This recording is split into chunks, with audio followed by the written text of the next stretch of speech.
Today we talking about Santa, aka Satan, aka Saturn.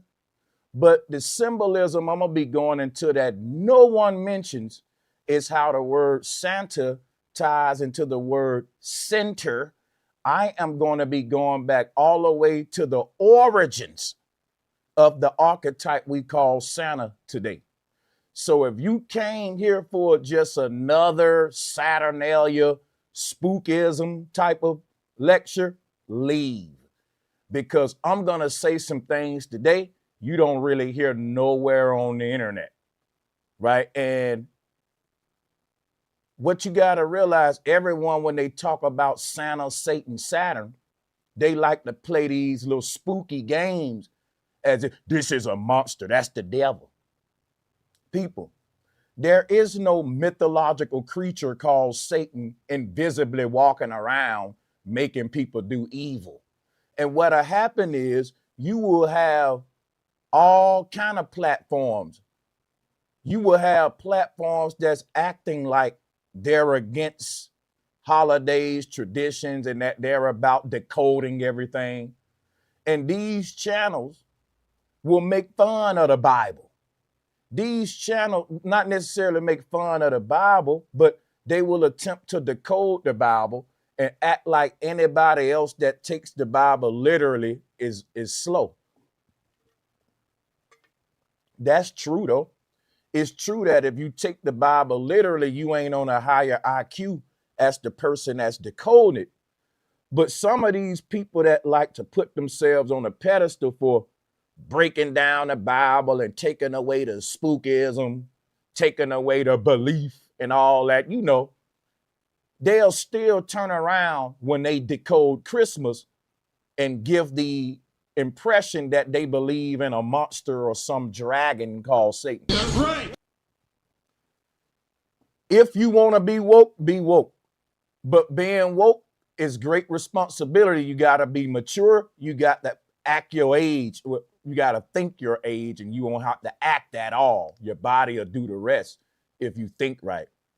But again, this fairy tale approach to understanding reality has to stop in this Aquarian age. And one thing that we can do right here is Christmas time, it's the end of the year, is to start to see Santa differently. Because a lot of woke people aren't really woke, and they still like to decipher Santa as this boogeyman and scary guy. And I want to take all the spookism away today. So people, listen here. Santa is center. Now we know that Santa, right, has a symbol like that. It's a Santa Claus hat, right? Let me break some down to you guys.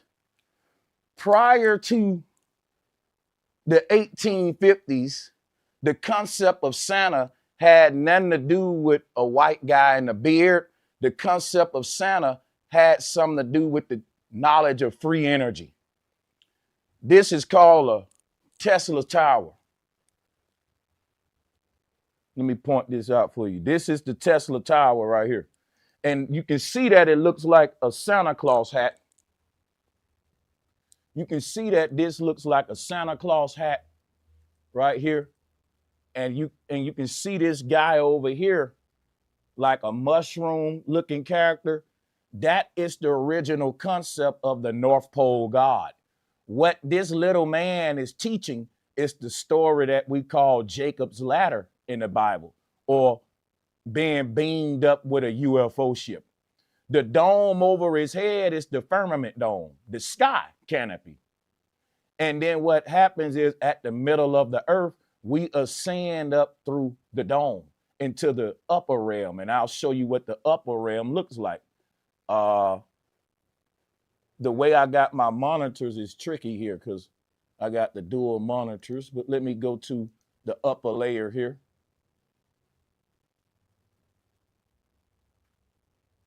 Make sure y'all smash that like button for your brother. Here is the Yoruban cosmos. Let me get my keyboard. That's what I'm missing. No wonder. I'm reaching for air. Okay. Keyboard on deck. Here we go. Now, what does this look like, people? Doesn't that look like a Santa Claus hat? I'm blocking my own light for the board. Hold on.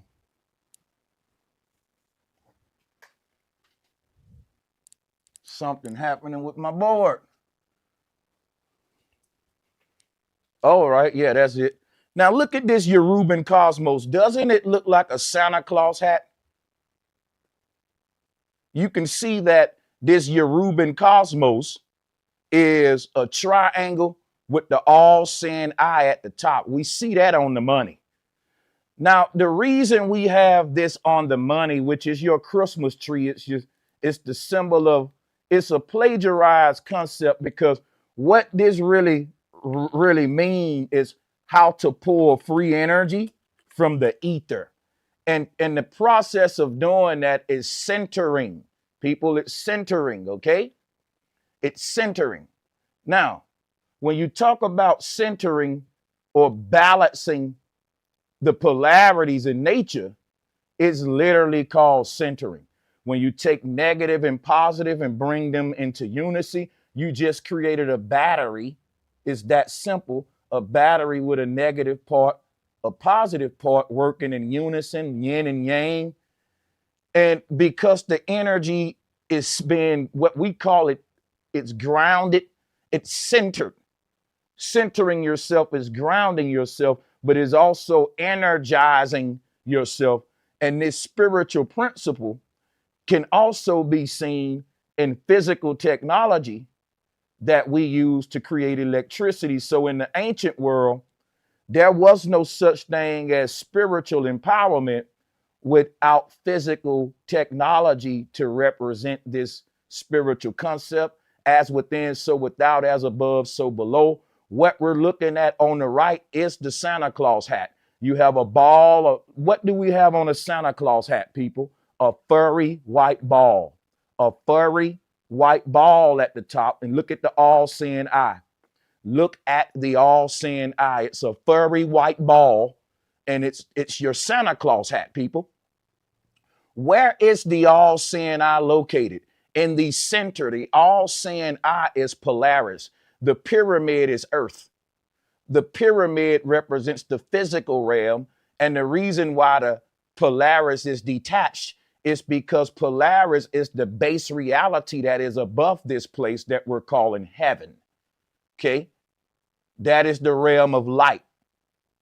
Entering the eye, the all-seeing eye, and leaving the pyramid. This pyramid is the central nervous system represented by the earth realm.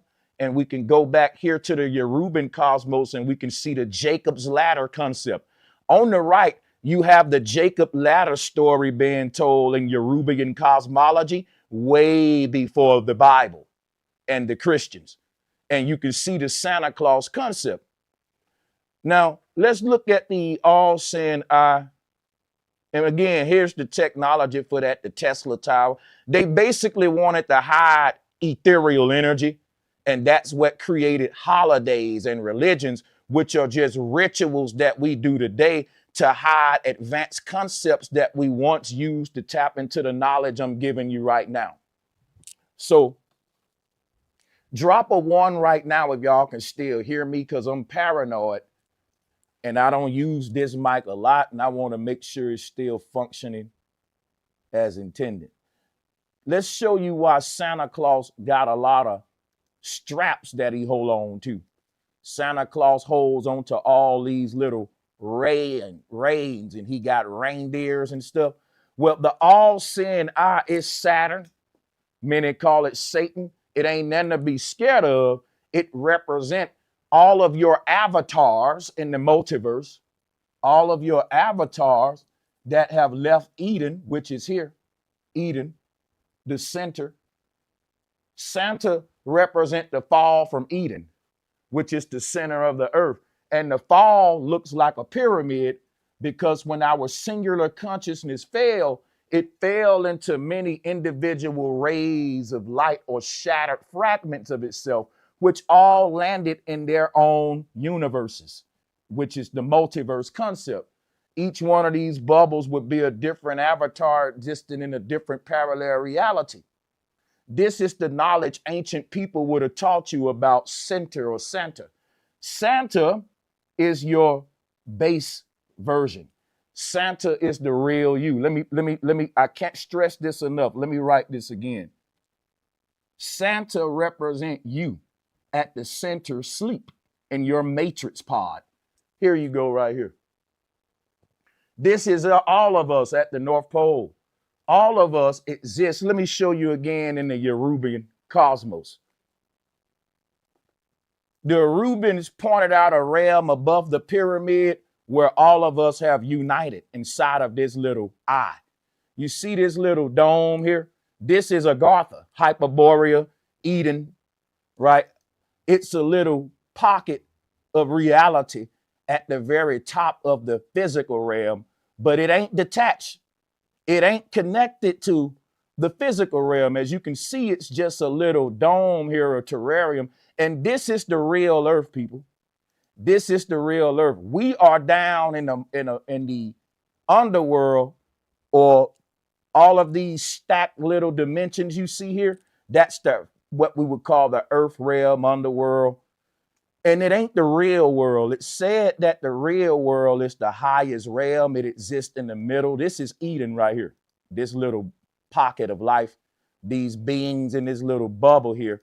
And inside of this little dome up here, there's a line splitting it, giving them night and day, just like we have in the earth realm, as above, so below. That line cuts through the physical realm too. And this zigzag line is the spinal cord, where consciousness resides. And the only way that the consciousness can navigate through this cosmos is up and down Jacob's ladder, or this split in the universe. So when we say center, we're saying Santa, and that represents a personification or a archetype that is trying to tell the story of the real you that exists at the North Pole, or the central realm. Now, if you look at what's happening in the middle here, you have people holding on to that little beanstalk, and that's how you get Jacob. You have this guy here, and he's climbing up, and you have different people waiting their turn to ascend.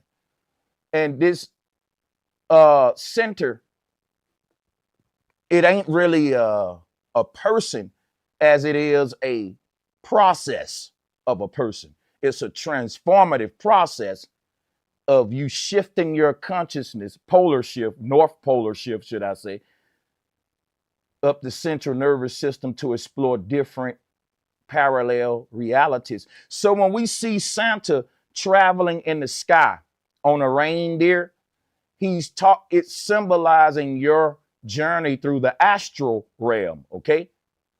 So when Santa is holding on to all of the straps, it's because the all-seeing eye, which is Santa, you see the all-seeing eye got its hat on, right?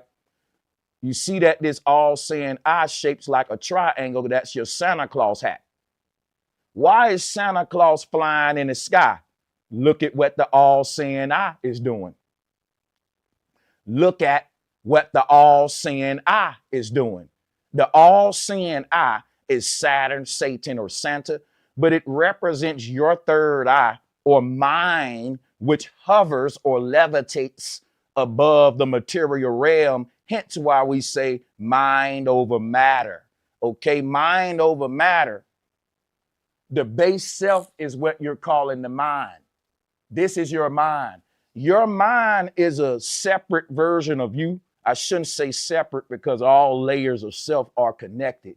But your mind is basically your higher self, guiding you back home, which is why if we think our way through this reality, listen to our heart and mind, which is the electromagnetic energy field of the human, it's what's creating the aura around you. That's how you access the Akashic records because your energy field sits within the primordial ocean.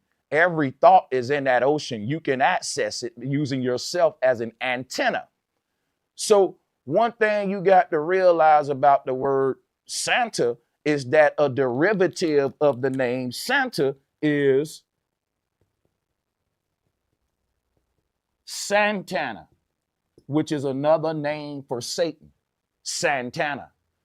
And you can see that this version of Santana, if you take the S off, what do you get? Let me get my eraser. You get antenna.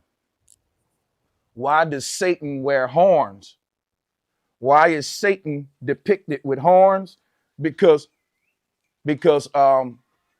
excuse me. Why is Satan depicted with horns? Because one of the names of Satan, one of the derivatives of his name, is Santana. And the horns originally represented equipment, technology that we used to travel the astral plane. Remember? You can do this through meditation or you can do it with technology. So what we see is the ancestors did it both. They had natural practices so that they can go up and down this pyramid to parallel realities.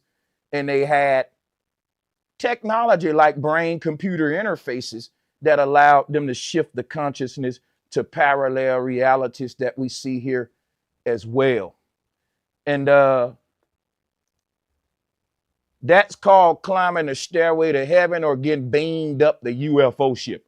So what happens is in the 1950s and in the, let me pull up a chair.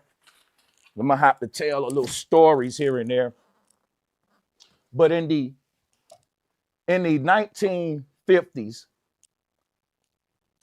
or even in the 1900s, they started rewriting history. Prior to a worldwide reset, there was an advanced worldwide civilization of humans on the earth whom were exploring free energy technology and out-of-body technology. The mental asylums at the beginning of the 1900s are just barbarians who took over after the reset, experimenting with technology that they knew nothing about. And it took them 100 years to reverse engineer this ancient Tartarian technology, and they're just now catching up to where the ancients was. And they got a lot more to go. People walked around with crowns on their head. When we say that we used to be kings and queens, yes, but gold didn't mean money. It didn't mean I look good. Everybody wore crowns on their heads. And it wasn't a stunt, it was equipment. Because when they say, well, if people think aliens was living on Earth before us, before the reset, it wasn't aliens, it was old world transhumans. And these Tartarians, Olmecs, Mayans were transhumans, but they had green technology. It was a form of transhuman that I would be a part of myself because it was beneficial to you. It was green technology that brought out your best potential or made you a god, which is what transhuman, the goal is all about. But there's a good way to do it and a bad way to do it. We had technology on our heads, which is what the Mercury helmet is, that would allow us to help us to cross over and to explore the astral realm. And when they demonized all of that stuff, anytime we see deities with horns or antennas, they want us to think literally like boogeyman and spookism, which is what we're doing with Santa here. So I want to let you know that a lot of this headgear that Santa wore on the head, which is a cone-shaped hat, that's a Neuralink device, it was to aid in centering our energy so that we can transcend. Everything the ancients did was about transcension, okay?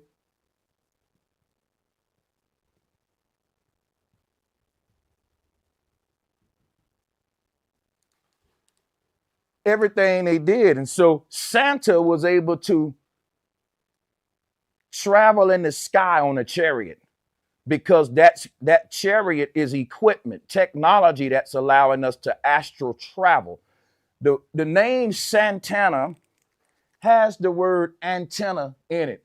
And again, the devil horns is equipment that has been taken literally. So now people believe in monsters.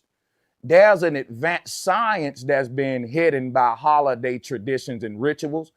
And I wish that the world will wake up to this. Now, this little guy that we see over here is one of your first Santa Claus or North Pole gods. What was his purpose right here, this little fella? He was there to teach children and to teach people the story of how we ascend up to the higher realms. And this became the story of Jacob's ladder right here.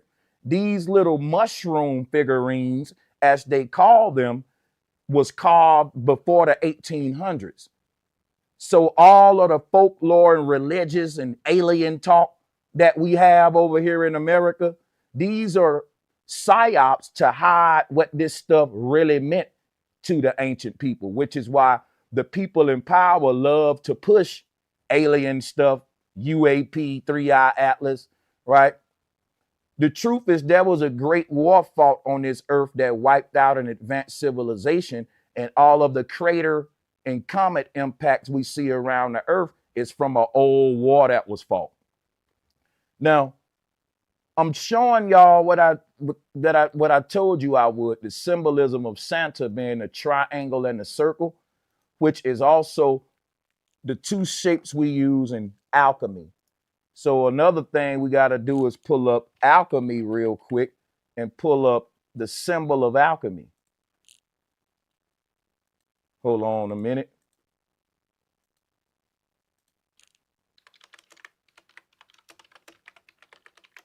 And you will notice it's a triangle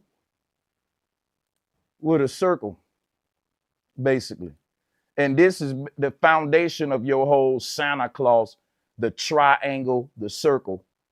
Of course, you got a square in there, but the main two prevalent shapes here, and when we deal with alchemy or the philosopher's stone, is a triangle and a circle. But these symbols wasn't for magic, y'all. Everybody want y'all to be into magic.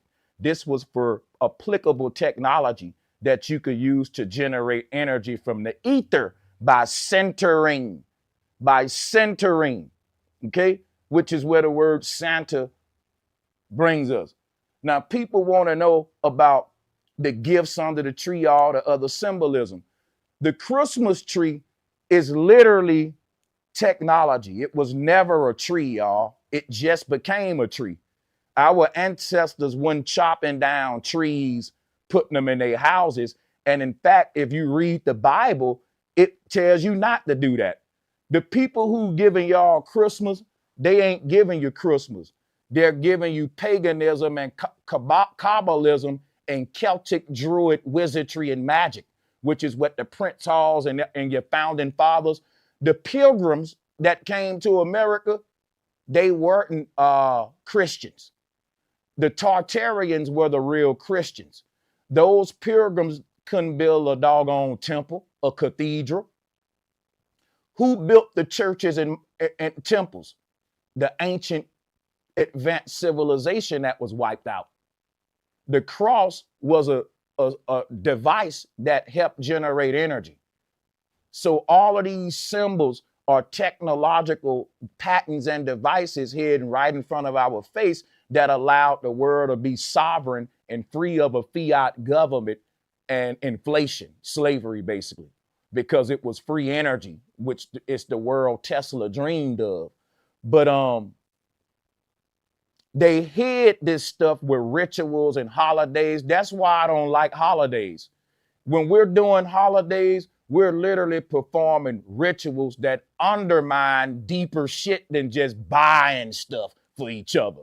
And that makes the corporations rich while at the same time hiding the fact that we once built heaven on earth and we was already rich. Christmas is about just buying gifts and stuff, making the oppressor more richer.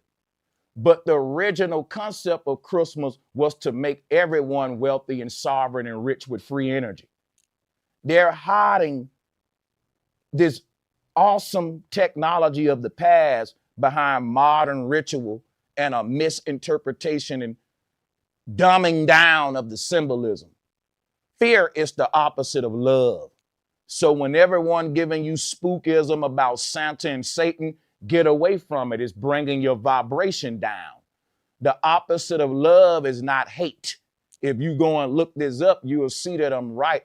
I used to think the opposite of love was hate, but the opposite of love is actually fear. And when you research, you'll see why the opposite of love is fear. One thing that we got to realize is that holidays are practices, rituals, and things that we've always done, but someone is telling us they mean something differently today. And when we go with the new meaning, we end up in mythology and spookism. But when you decipher these old rituals and symbols for what from the ancient and antiquity, it leads you back to advanced understandings of reality and of energy systems. Let me go through some more slides just to give you guys a better concept. So Santa Claus holds on to these strings, and connected to those are reindeers. The original concept was that Santa, which is the one controlling the reindeers, represents the Most High, which is the mind, your higher self, the mind. And your mind, your singular consciousness, which is called El, because the God El isn't a real deity in the sky. It's an archetype that's there to teach you about what you are. So this God El, which is the Most High, he existed before the Elohim, which are your avatars. So you have this, and I'm going to redo this so you can see this, because I want y'all to see this for real. I'm going to just redo this part here.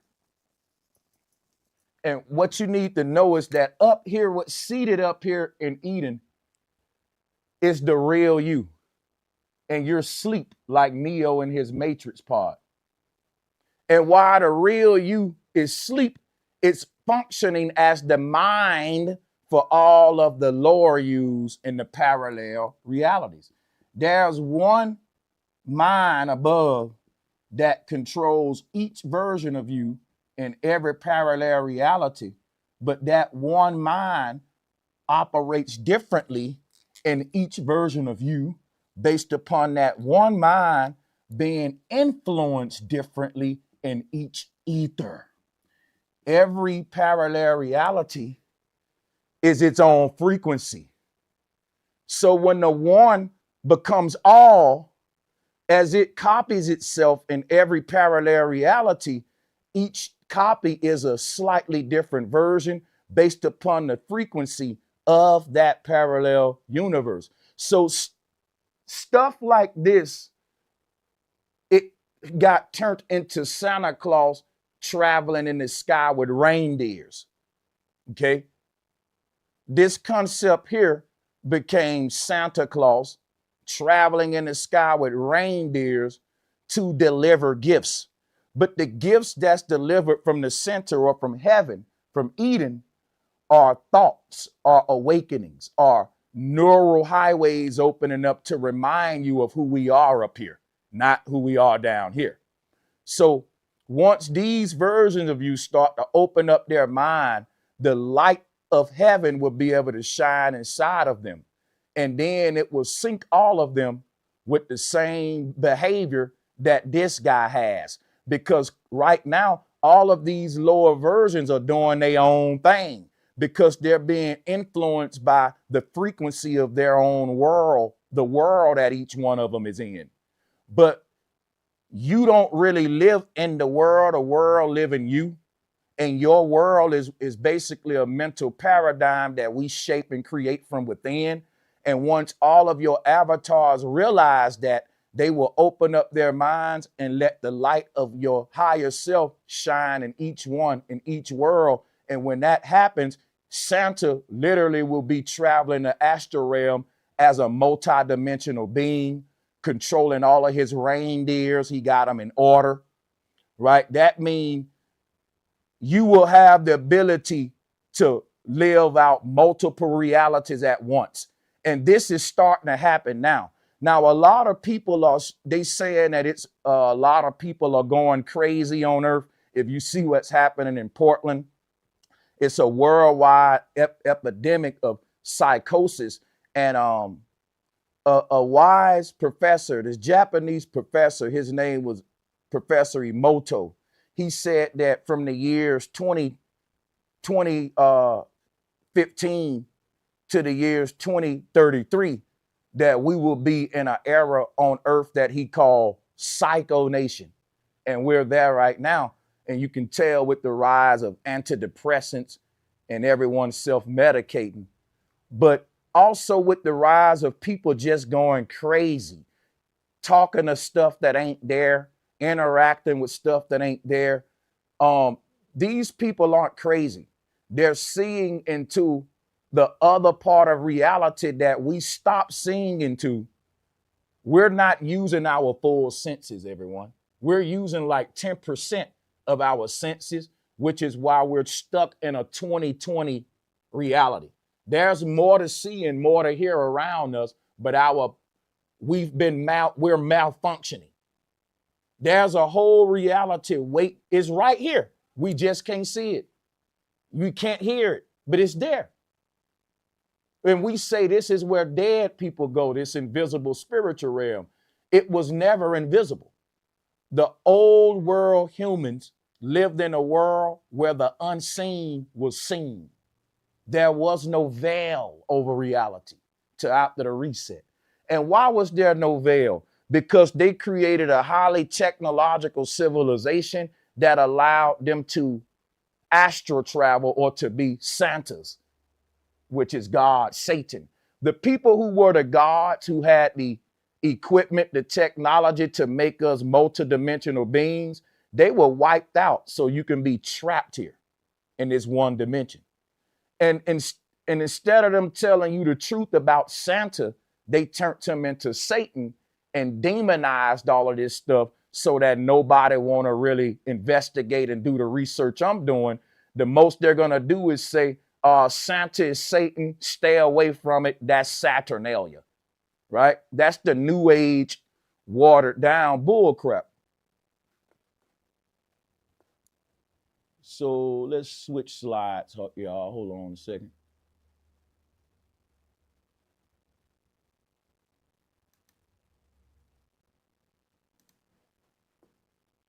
Again, we're dealing with the triangle and the circle to explain. We want to explain what Santa. People say, well, December 25th is not Jesus' birthday. So what are we celebrating on December 25th? Right? No one knows Jesus' birthday. And the reason why no one knows Jesus' birthday is because Jesus wasn't a literal person that walked on the earth.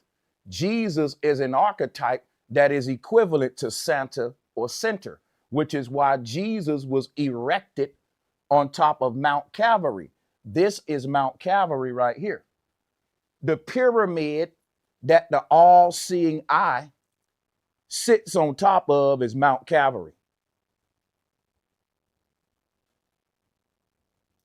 Let's go back to that. Now, what did they say about Jesus? They said he was pierced in his sides. They said he was pierced, stuck in all of his sides. And that what they're telling you is this right here. Is all there. It wasn't real stories or a real historical account. It was spiritual knowledge about the consciousness, the psyche. Jesus being pierced in his sides, it's because Jesus represents the same concept I'm showing you here with Santa. And Jesus dying on top of this holy mountain is the same story of Santa here. Same concept, but it's telling you energy transforming is what I'm saying. So just like I explained with Santa, centering, the transforming of energy, balancing our energy, that's what happens at the North Pole. So Saturn or the serpent was never a deity that was feared in the ancient world, which is why we see serpents all over the place. Watch this. All over the ancient world, people love snakes. When did we start hating the serpent? When we stopped realizing it represented our kundalini. Okay, let's pull this up. Here is the serpent, is all around the ancient world. People love the serpent, Satan, because it ain't that they was worshiping a monster. It's that they was learning about themselves. And it was awesome. It was enlightenment, the age of enlightenment. So it wasn't worship, right? It was revelation. And here's this another form of Satan right here. This is Satan. This is the monster y'all all scared of. But it only represents your kundalini. And all of the people giving you the new age papal deception will always lead you to spookism and devil stuff, right? But all Satan represent is the spiritual energy within you called a kundalini. And that serpent is a spiral, which is why we call it a spirit. The spirit is a sine wave of energy. And that sine wave of energy within every living being was personified as a serpent called Satan, which is why they tell you Satan was kicked out of heaven and he had to go live in the earth realm, which is the same story they tell about Jesus. Jesus was living in heaven and left heaven to go have an earthly life too. Every archetype we're reading about, every deity is giving us a different story that represents the same spiritual concept that was hidden from us. Drop a 1 in the chat room if y'all are tracking with me, and also to let me know that we are still looking good, sounding good on the microphone. Let's do a mic check. Can we get a mic check from the people, and I will keep this thing moving?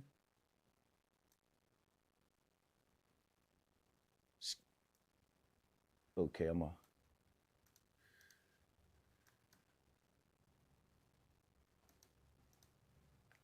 Mic check from the people, and we'll keep it moving after that.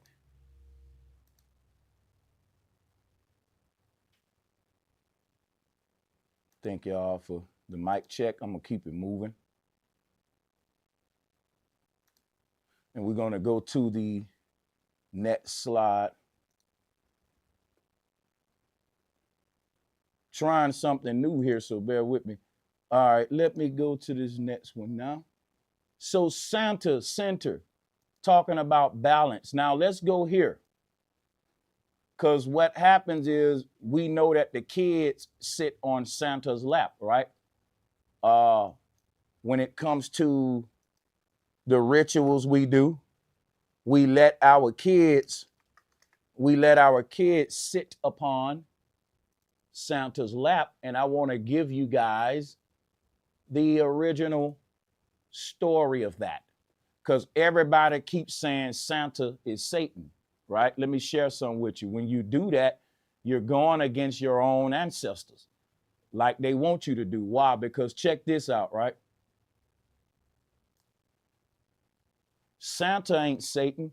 Santa is them hiding the great mother. Look at this. And they rather you say Santa is Satan so that we don't realize Santa is a plagiarization of Isis, okay? And Isis is just an old world goddess that represent electricity and power. Why? Because Isis is Ma'at, and Ma'at is balance. What is balance, y'all? Centering. Centering. So when you see Ma'at with her arms open, right? That represent astral travel, just like Santa in the sky like this, with his arms open, holding his rams. That's Ma'at, Isis. And who else we see like that? Jesus. Who else we see like this? Moses. Moses is breaking the water. And that's because the central point, it actually is a split in the universe, okay? So our universe sits within an ether, an ocean, but the ocean is split in the middle by God or Moses right here, which is you tell the story about Moses split the sea. What else did Moses split? The pillars. Splitting the pillars, splitting the sea is all talking about the left and right hemispheres of the brain and the duat being created from the central point. This is where polarity is being created. Saturn is a god of time. And basically, time is what's creating the present. Now you see why Santa deals with presents, right? Because if you want to see what the present moment actually look like, you would look at the human electromagnetic energy field and you would see that it is a damn box with a bow on top. You can't make this stuff up. Look at this, y'all. This is showing you advanced knowledge that's being hidden. You are the gift under the tree. You are a fallen angel, and I'm going to show you what you look like right here. You are wrapped up in a gift waiting to be opened. This is a prison around us, which is why I look like a fence. So you're a present under the tree. I'm giving you the Christmas symbolism. Here is the Christmas tree right here. And here is your body. Look, you're a hamster in a wheel, and you can't return back home until you open up the gift. That's opening up your mind. All of these versions of God, the layers of the self, must return home. And these are gifts up under the tree waiting to be revealed, a revelation. When they talk about in Revelation breaking the 7 seals, 1, 2, 3, 4, 5, 6, 7, the 7 layers of the self. Once you master each of the 7 hermetic principles, each principle you master will unlock a different layer of the self, helping to bring all of that power back home so that we can resurrect the God body, Santa, who sleep here. So these are gifts under the tree. These are present. And whenever you shift your consciousness to either one of these, you're in the present. The present is a moment within time. So that is a trap. That's why it's in a box. And it has a bow on top of it. Let me show you the crown chakra, right? So your electromagnetic energy field is literally a cube of energy. And right at the top of that cube of energy, what's sealing it, what's keeping the cube from opening is this right here. Let me show you. This is the crown chakra. Look at it. This is the bow on top of the present, y'all. Every one of your layers of self is wrapped in a box. It's a gift waiting to be opened up by God in a higher realm up there. This God called El, he's opening up all his gifts, releasing the layers of himself so that they return home. Now look, this electromagnetic energy field is what he's got to open up to get his gift out. And how do he opens up this? Remember, this is your mind. There are thoughts coming to you that you ain't paying attention to. There's a voice in between your ears that's trying to get you to wake up, but you listening to your boss. You listening to your friends. You listening to your family. Man, I don't got a lot of friends and family, but I got a lot of knowledge and truth. You got to save yourself. When you start getting knowledge and truth, you're going to lose a lot of people in your life, but that's okay. You're going to gain yourself. You're going to gain yourself. So the present moment is literally exists in a field, in a box. And you can't escape the present moment until you open the cube, open your mind, open the box so that you can receive the signal from heaven. And that will start to break open the veil. And you will do this in each of these universes until you free yourself. So they don't want us to know how deep Santa is, the concept. This stuff I'm telling you is very deep. It was very important to the ancestors to understand, which is why they embedded this stuff all around us. And the only way they can hide it is with reinterpreting the rituals we do, right? Reinterpret them. We didn't take trees from outside and put them in our house. So what did the original Christmas tree and all that represent? Christians say today, Christmas don't got nothing to do with Christianity because they don't know what Christianity is. Christianity isn't just a spiritual system. It's a technological empire with symbols and patterns and devices they started to personify these mechanisms. They started to personify these concepts.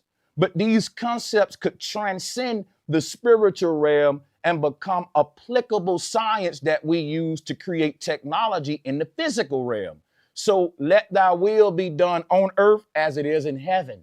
We saw the mechanisms of the stars and reverse engineered them on the ground. Let thy will be done on earth as it is in heaven. So here is a symbol of the crown chakra. And this is a seal that's capping your energy inside of the electromagnetic field. When I tell you to open up your heart and open up your mind, you just got to open up, period.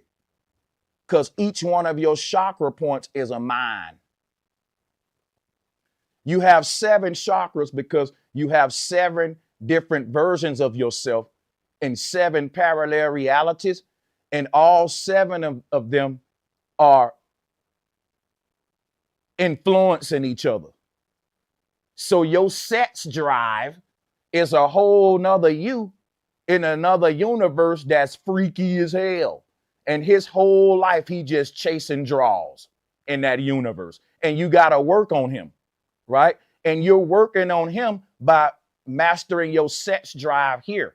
Like when a man get control over his penis, you're basically taming a whole nother layer of yourself in another parallel reality who is having a lot of problems because he's thinking with his penis.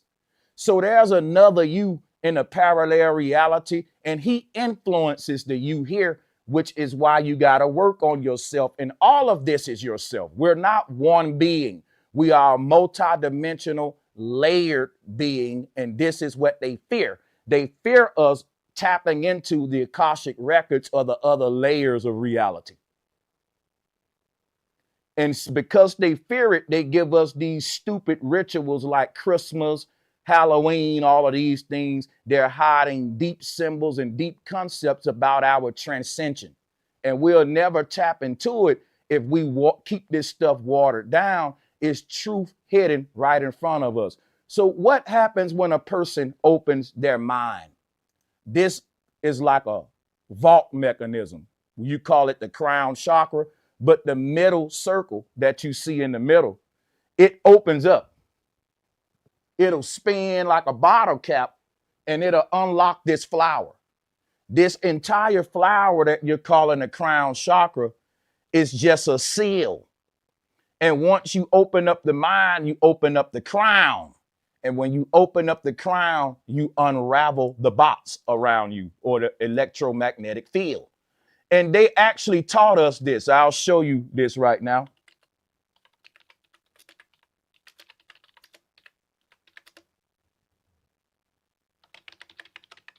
This is occult teaching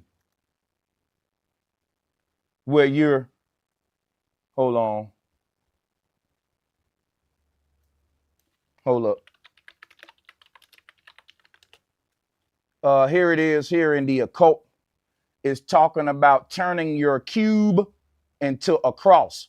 And the cross represent what? Resurrection. Your body is the cube. When it dies, it opens up. It becomes the cross. Jesus, resurrection. So a cube is a cross that ain't been opened yet. And that's what this electromagnetic energy field is.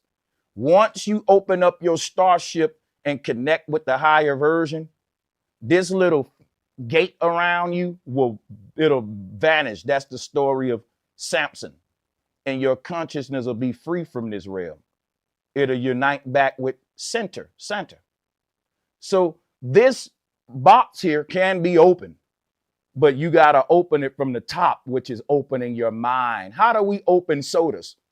Not from the bottom, huh? Everything is open from the top, which is why we see the pyramid without a capstone. It's because it's more of a volcano to allow consciousness to escape.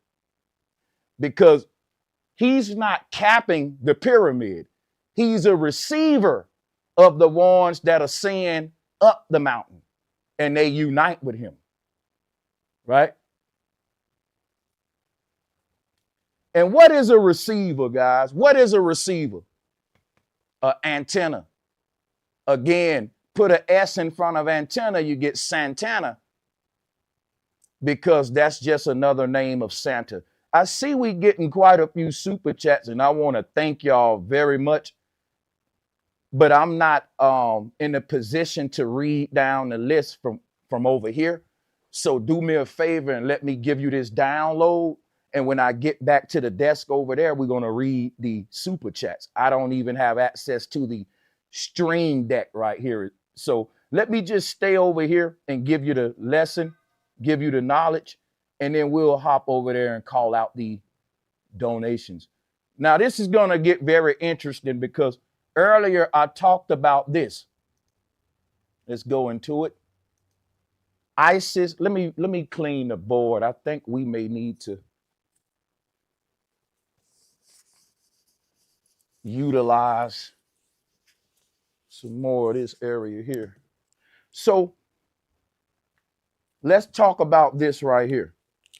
Santa, when y'all try to say Santa is Satan, right? Santa being the devil, right? The devil is the diva. You're hiding the goddess behind spookism. The devil horns, the Baphomet, that's the female uterus. And it's time we get out of boogie. There's no monster under your bed, people. We're acting like kids on a spiritual level, and we can't transcend with this childish programming that they gave us. We got to let it go. Now listen. Remember that the devil, which is Satan or Santa, was feminine. So when you say, don't mess with Santa because Santa is the devil, you're a lie, you doggone fear-mongering fool. Leading people astray with your fear. Santa ain't no red dragon. It's a beautiful mother. Don't let nobody tell you different with that fear-mongering. This is our stuff. And the barbarian don't know nothing about it, so it may be scared to him, but not to us. This our shit. We reclaiming it. And we taking the spookiness up out of it. So look at here. Why do we see the young man sitting on a woman's lap? It ain't got nothing to do with real life and a mama nursing her real baby. These are spiritual archetypes. What are they trying to teach us? Let me blaze up. Y'all don't mind do it. A little Bob Marley, shall we? Shall we? Hold on a second. Let me grab me a cold beverage too. And no, we ain't drinking. It's too early for that. I am a cowboy though. When I was in the military, we used to put Jack Daniels in our coffee in the morning with chewing tobacco and shit, and then go do PT. And I'm going to tell you right now, I had to stop smoking cigarettes to get back to the level I was in the military.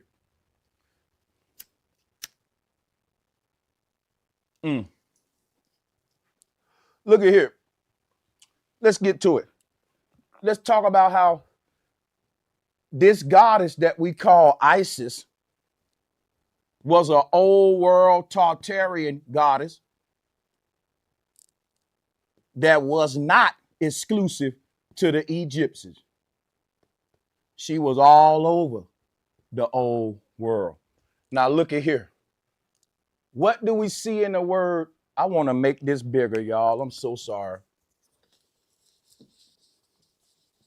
I write small, but I got to remember people probably have trouble seeing stuff. So let's do it like this. And then we're going to do like this and do this. Now look, you see something, right? You see something, right? Isis, what was Jesus' name? Eosis. Another name for Jesus is this, which became Jesus. Jesus. Jesus is Isis. If you take the M off of Moses, you get Isis, Isis. If you take the J off of Jesus, you get Isis, Isis. What's up with this deity called Isis, Isis? Well, let's talk about it, right? Because this is where it gets very interesting. Let's switch the stream. When you talk about, before I switch the stream, I need to explain something. Remember that Moses split the sea. In fact, you know what I'm going to do? I'm going to come over here. I'm going to take my time and not rush this. And I'm going to pull up a visual for everything I'm saying. Just because you guys are that special. And I think you would appreciate a person being thorough. Just for the sake of you seeing, this visual takes it to another level, in my opinion. This is what our third eye prefer. Look at Moses. Why is he splitting the pillars with like Samson, right? Just like Samson. Moses looks a lot like Isis, don't he? Huh? Now listen. Numbers were created from zero. Zero is at the middle of the universe. We call it 0 degrees. Our entire universe is mapped out. It's coordinate grid point, starting from 0 at the middle. Okay? So look, just like 0 in math creates integers, and what is integers? Let's pull it up. Because ma'at is what? Math. Ma'at is math. And when you look at the integers line, you're looking at ma'at. They ain't do nothing but personify real applicable concepts into archetypes. Like, how do I teach a kid integers and all this deep stuff? 0 is Santa, right? Center. 0 is Santa, center, right? That's Christ. This is how math was created. You can't have math without ma'at because all numbers are born from 0. So why is she in the middle of the universe here? She get in the middle of her wingspan. Well, she's represent Santa. Santa. Both of her wings represent left hemisphere of the brain, right hemisphere. Duality. The duat. So you got the duat being created from the ma'at. Let me say that again. Ma'at creates the duat. Okay? She's El creating the Elohim. And her with her arms open, each feather is a different version of her in a different universe that can be synced to a specific place and time on this coordinate point system that we use to navigate on the ground. You see?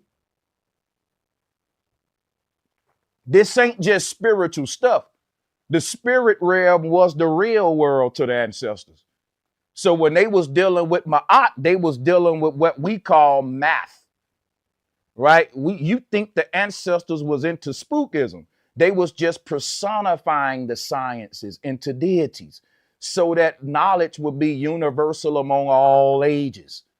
Don't you know we can teach a 9-year-old complicated trigonometry if we use personification, archetypes, and cartoons? Cartoons and Bugs Bunny and all that, it wasn't created for entertainment. We created cartoons and fairy tales and myths and superheroes to teach about our own greatness. And when we forget that, we become idols and fans of Bugs Bunny. You become a damn fan of Conan. You become a damn worshiper of Satan, or I worship Buddha, when all of these are fairy tale characters that was there to personify a real spiritual concept within you. But when you don't realize that it's a personification, you take the person literally, and you don't see that this person is just embodying knowledge. So that's how we end up with Christmas and people saying, ho, ho, ho, and forgetting all the deep stuff about it, right? Back to this. Remember that Santa is Isis. And Isis was plagiarized and turned into Santa, but not just Santa. Look, Moses, Jesus, Eusis, Zeus. You notice that Moses, Jesus, all of these dudes in the Bible are old white men with big old beards. Yes, because they're Santas. They're centered. They're archetypes to all represent this concept. And the first one had a beard and he was old. And they just kept recreating him in different ways. And so he always showed up with a beard and he's an old white man. You know, like Moses. But really, before all the old white patriarchs whitewashed it and watered it down, Isis was the knowledge. And Isis is an old world goddess that we see all around Tartaria. Let me show you her in the ancient world. Let me show you what I mean here. Here is Isis, the modern Egyptian Isis. This is not an Egyptian goddess. This is a worldwide Tartarian old world goddess. And I'll be showing you that now. Let me show you some here. Let me get my folder ready. Bam. Okay, here we go. Buckle up. Here she go. This is Isis, y'all. Look at her. Lady Liberty. Don't you know that the Statue of Liberty is an old world goddess that represents electricity? Let me show y'all some. I'm going to pull up right now. The goddess of electricity. Now, this goddess was popular in the 1700s, 1800s. She died out around the beginning of the 1900s. After the reset, people stopped acknowledging this goddess. They told you that the Statue of Liberty was a gift from France, but France didn't even have the technology to ship that much steel and even to mold it at that time. They had hammers and chisels and horseback, and you think that they built the dang on island and the statue in the 1800s, dog, when they was building wooden shacks? Let's look at the Statue of Liberty, because it is a starport, and this was all about free energy, y'all. Anytime I'm decoding, all of this stuff is hiding free energy. The Statue of Liberty is old as hell. It is an ancient structure that's been here before the Pilgrims. It's from the old world. So is Alcatraz, the prison Alcatraz. We didn't build that either, but that's another thing. I ain't getting into that now. See, what you need to know is that this is a version of Isis in America. This liberty, why was it called liberty? Because free energy liberated the world. Free energy liberated the world. And the reason we have a system of oppression today is because they got rid of this free energy knowledge of the old world. Everyone was once sovereign, and that was free energy poured from the ether, and everyone was it was a utopia. You know, so the Statue of Liberty, the reason they call it liberty is because we was liberated with free energy, and we dedicated that liberation to the goddess, which was an archetype that explains how we created the energy. Look at her right here, balancing negative and positive. The stuff she holding in her hand is to siphon electricity from the atmosphere. Who came along and plagiarized this, y'all? Open your third eye. Who plagiarized our shit? George Washington. Watch this. This first president didn't, they was trying to give him credit for electricity. Let's pull this up. How many of y'all remember the images of George Washington with the doggone lightning in his hand and all that? He's an imposter. They were dummies. These people didn't know nothing about ethereal energy. They was just propping themselves. When they took over this land, they saw statues and stuff and they wanted to be that. So when they saw the statues of the goddess holding up the electricity, Lady Liberty, they turned it into patriarchal guys with wigs on, tights on. They was trying to tap into the royal energy of the goddess. This goddess ruled the old world. There are many forms of her, from black to white, which shows you we have one unified spiritual system. And I'll show you the black version right now, just so we can, again, be thorough. Bear with me. Bear with me, folks. Gotta open up my archives.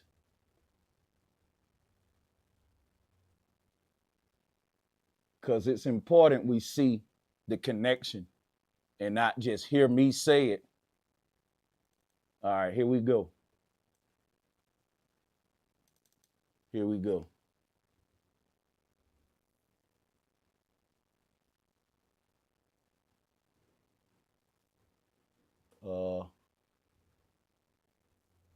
Here we go.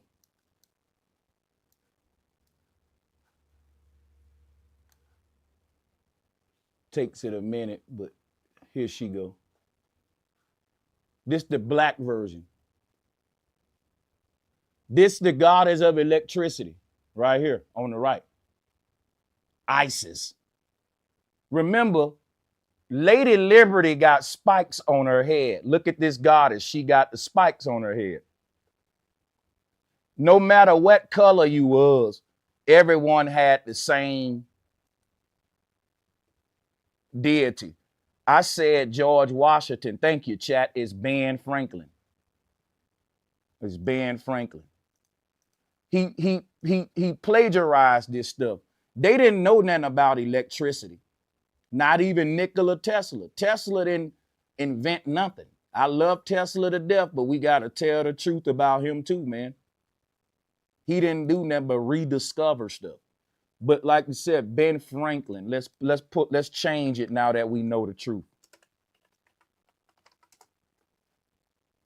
All right, so yeah, that's what I'm saying. Like when they say Ben, this whole concept don't even make sense. They're hiding the fact that you can siphon free energy from the ether with the cross. You see, it ain't really a kite, it's a cross. Like, let me tell you something about this device right here. The cross is what I was telling y'all about, the antenna in the church. It wasn't Jesus. Like, God is power, right? Literally power, electricity. It wasn't no dude in the sky. It was energy in the sky. That's what I'm telling y'all. Like, God is energy. God is power. And our people weren't looking up praying to no spook deity. They was literally siphoning energy from the sky to power their world. That wasn't religion. That was a technological empire based upon spiritual concepts where you know, spirit and technology went hand in hand, because unseen spirit just is dealing with breath. What is breath? It's the atmosphere above you. What is spirit dealing with? It's dealing with the unseen. What are we pulling the energy from? The unseen, the ether. You can't see it, but it's powering your house. The energy that's making my room light up now, I couldn't see it outside of the technology that's allowing me to use it in different ways, like a light or a computer, a video game. It's just invisible energy all around you, according to Tesla, and we just pulling it. But they telling you they're burning coal. What a lie. This instrument here ain't got nothing to do with the kite. It's the metal rod. The kite part is just to lift it up into the upper atmosphere. Once you get it up there, you can siphon energy from that. And the energy ain't being pulled through the paper kite part. It's being pulled through the cross.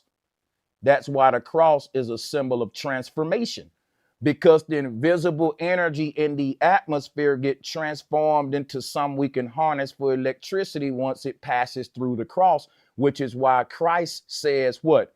All must come through me for transformation. You got to go through Christ. But this was telling us how to create electricity, not how to go to heaven, how to pull energy from the heavens. Okay? We are going to go to heaven, though. That's called Hyperborea. But let's move forward.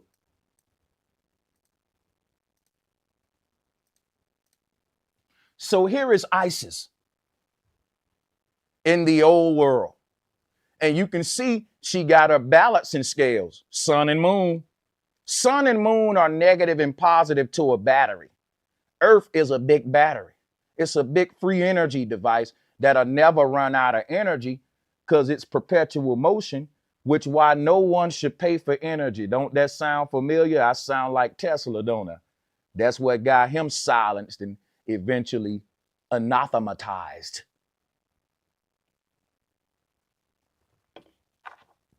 These are different, in this collage is different forms of Isis in the old Tartarian world, folks.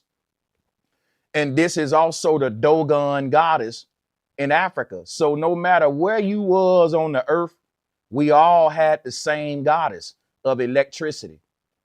So that's the Statue of Liberty.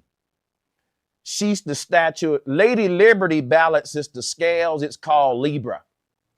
Libra is the root word of library. What did they do? They destroyed all the libraries. All those old libraries they burnt up was giving us this knowledge of how to create free energy from the ether. And Lord knows what else it gave us the knowledge of.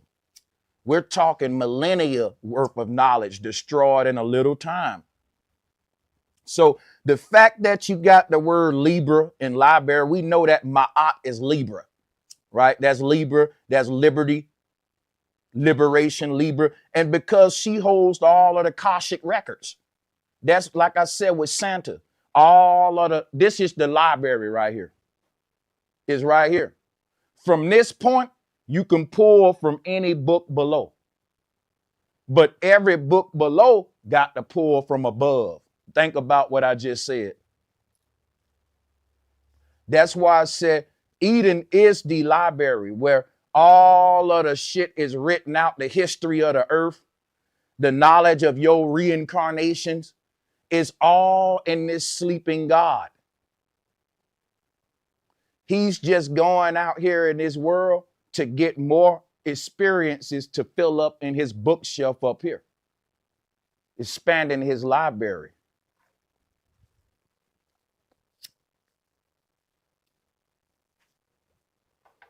Oh, yeah. So this may be a lot to take in, but it's simple stuff. Let me keep this thing moving, though.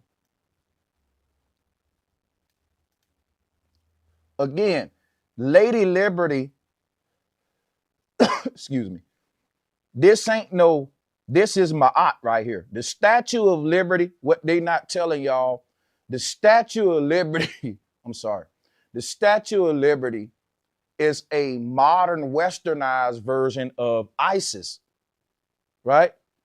It's letting you know that when you see the pyramid on our money, at some point we were highly influenced by the old world in the Western world. You feel me? Everybody is matriarchal. They said we come from Great Britain. Great Britain got a matriarchy. Why would we have a patriarchy? It's because we took all of the matriarchal concepts that I'm telling you and we turned them into modern paganism, plagiarism with Moses, Jesus, and the white bearded Abrahamic guys. That's the New World Order religion. And we keep saying that one day the New World Order gonna have a religion. Abrahamism and Zionism is already the religion of the New World Order. It's just mutating and becoming digital, AI driven, just like everything else is. But the groundwork is already in the patriarchal system, which is why the new world will be built by tech brothers, not tech sisters, because the feminine don't establish the same order that the patriarchs did. They reversed the energies.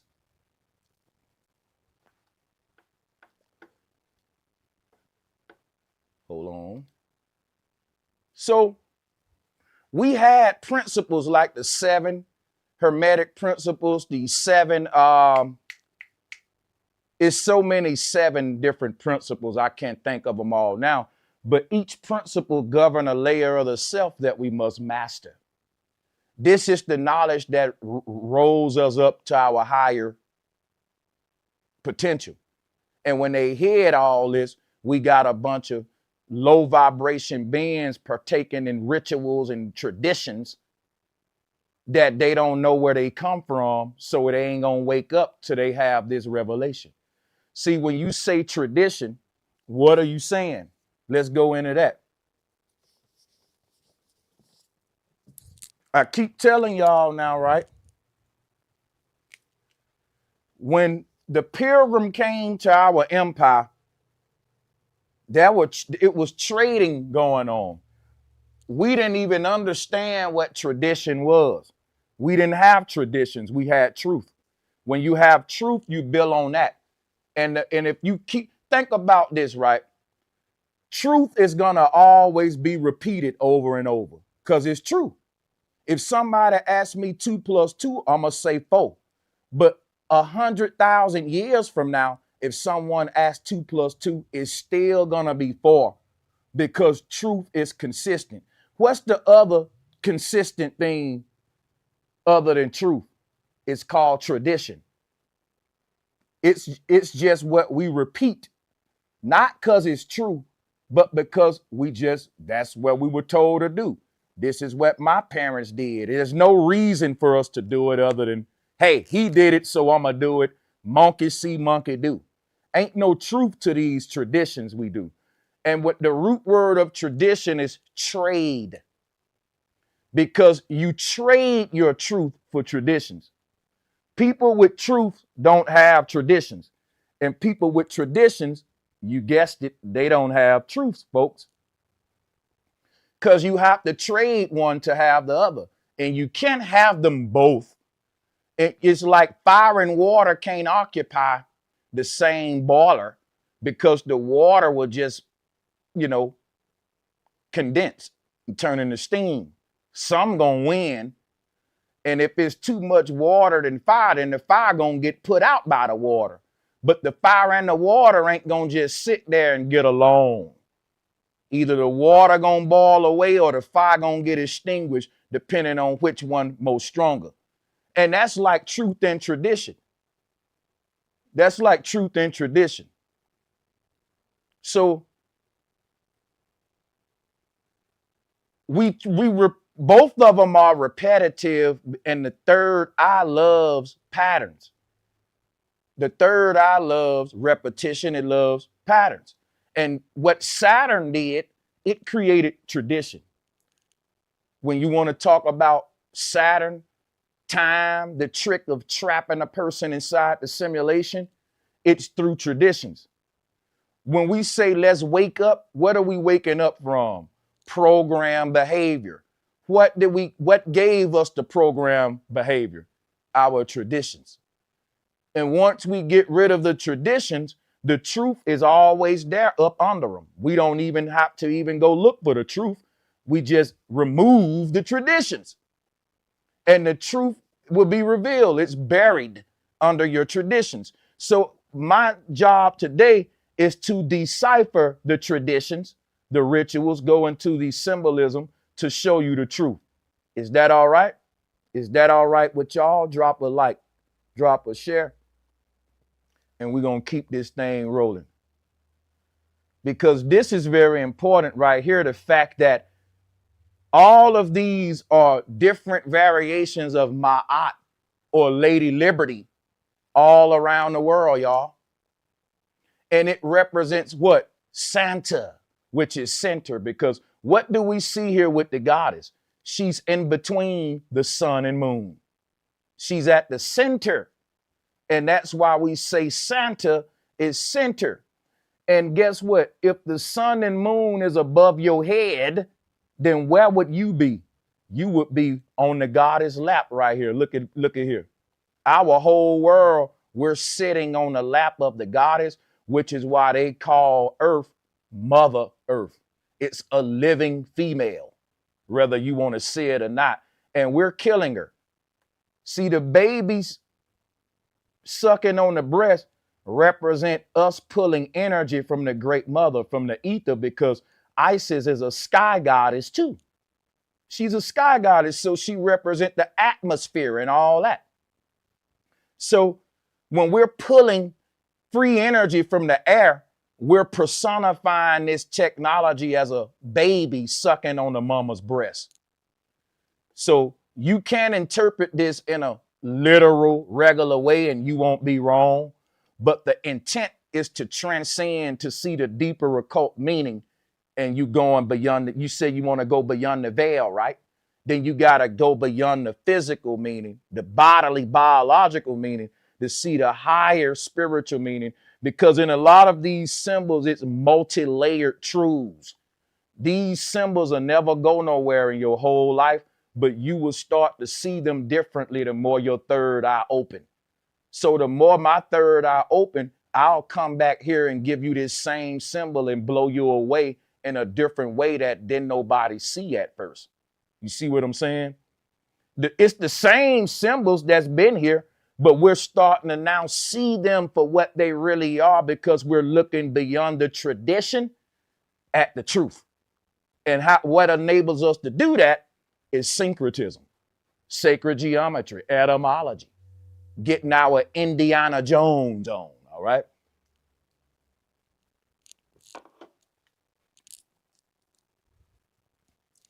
So why is the baby sitting on the lap? Why is the lap so important? Because let's go back here. Look at where the earth is. This is cosmology, people. Look at the sun and moon. Look at the sun and moon around the goddess waist. And tell me, what do they say about Santa? They say he got a big old belt around his waist. Tell me ain't a bad boy with this syncretism. I know what I'm talking about. You want to know why Santa got a big old belt around his waist? Because he's acting like he the goddess, man. This is the Van Allen belt. Yep. This is like when you see them little hula lamps with you know them little lamps. You got the girl with the dome over her head, because guess what? Before you had the god Shu, you had this goddess right here. This is the matriarchal version of Shu. Look at it. Holding up the sky. You see the sun and moon, right? I keep telling you the patriarchal stuff is the new stuff. Because the god Shu is who? Christ, Yeshua. It's all come from the goddess.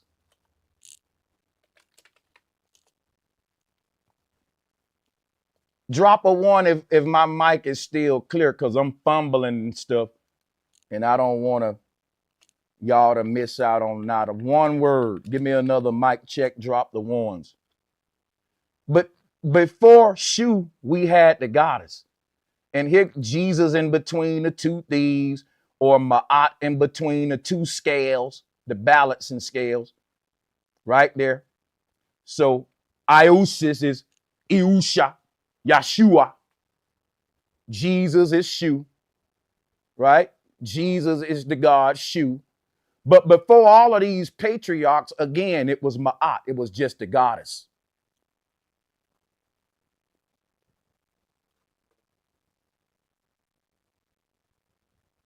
And again, why are they called thieves?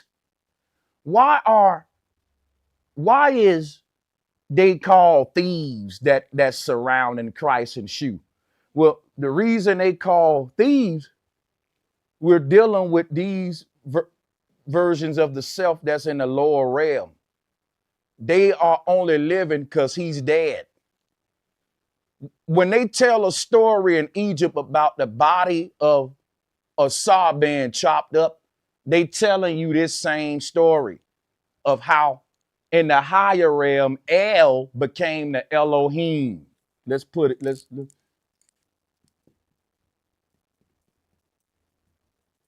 now the word Asa is really auras. Look at here. Let me show you something. Let's take tradition off. We get it. We get it now.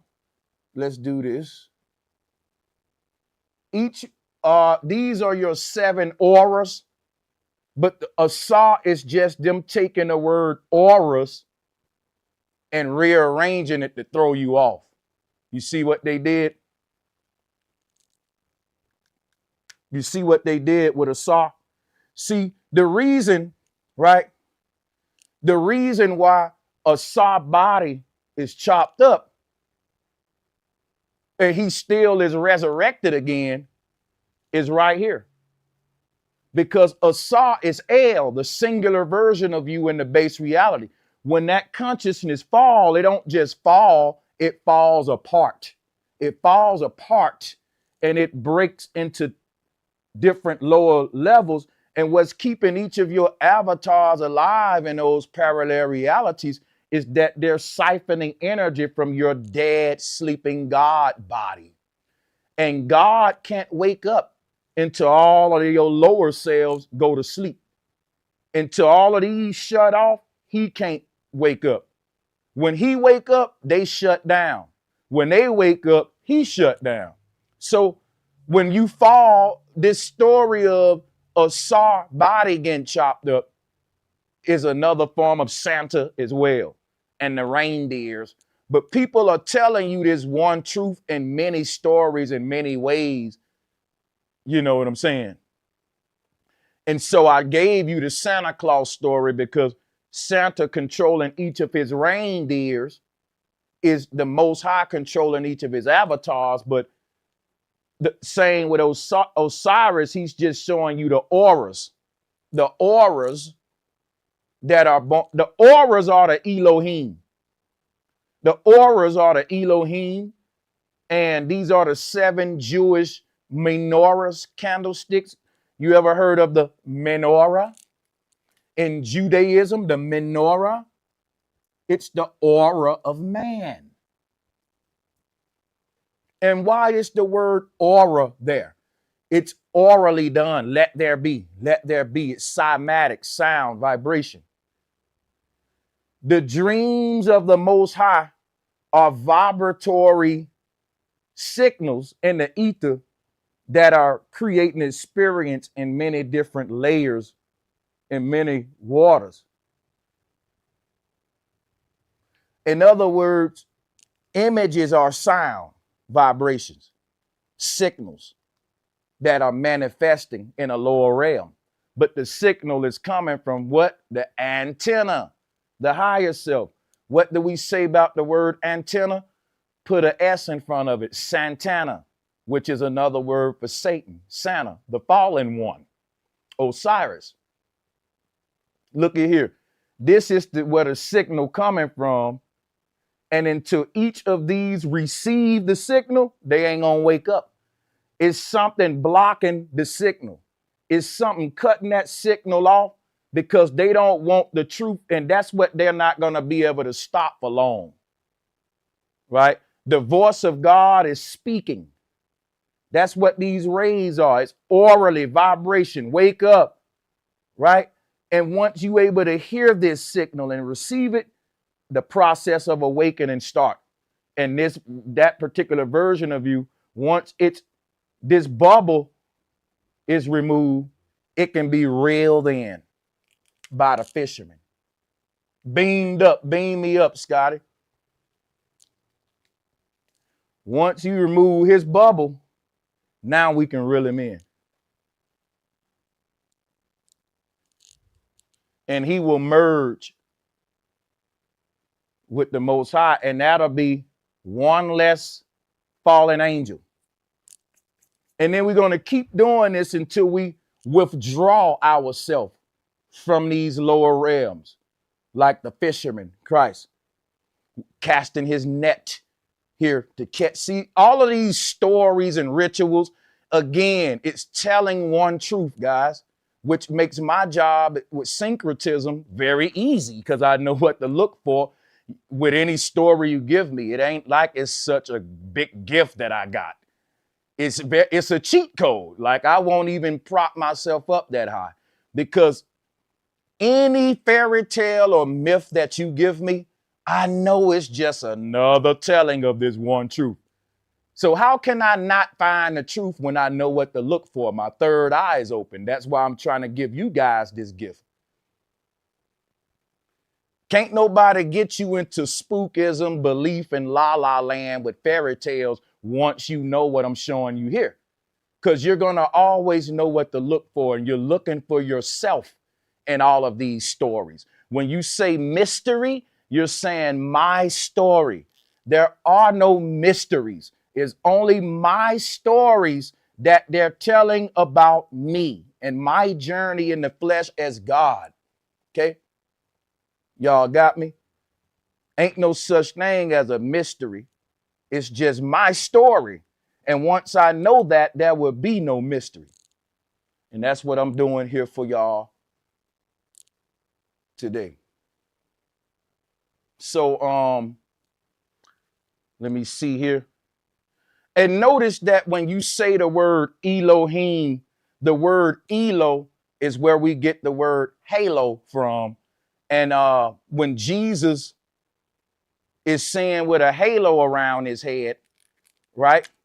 These are people on earth seeing Jesus in that halo. But it lets me know at some point we had technology that was able to see the aura.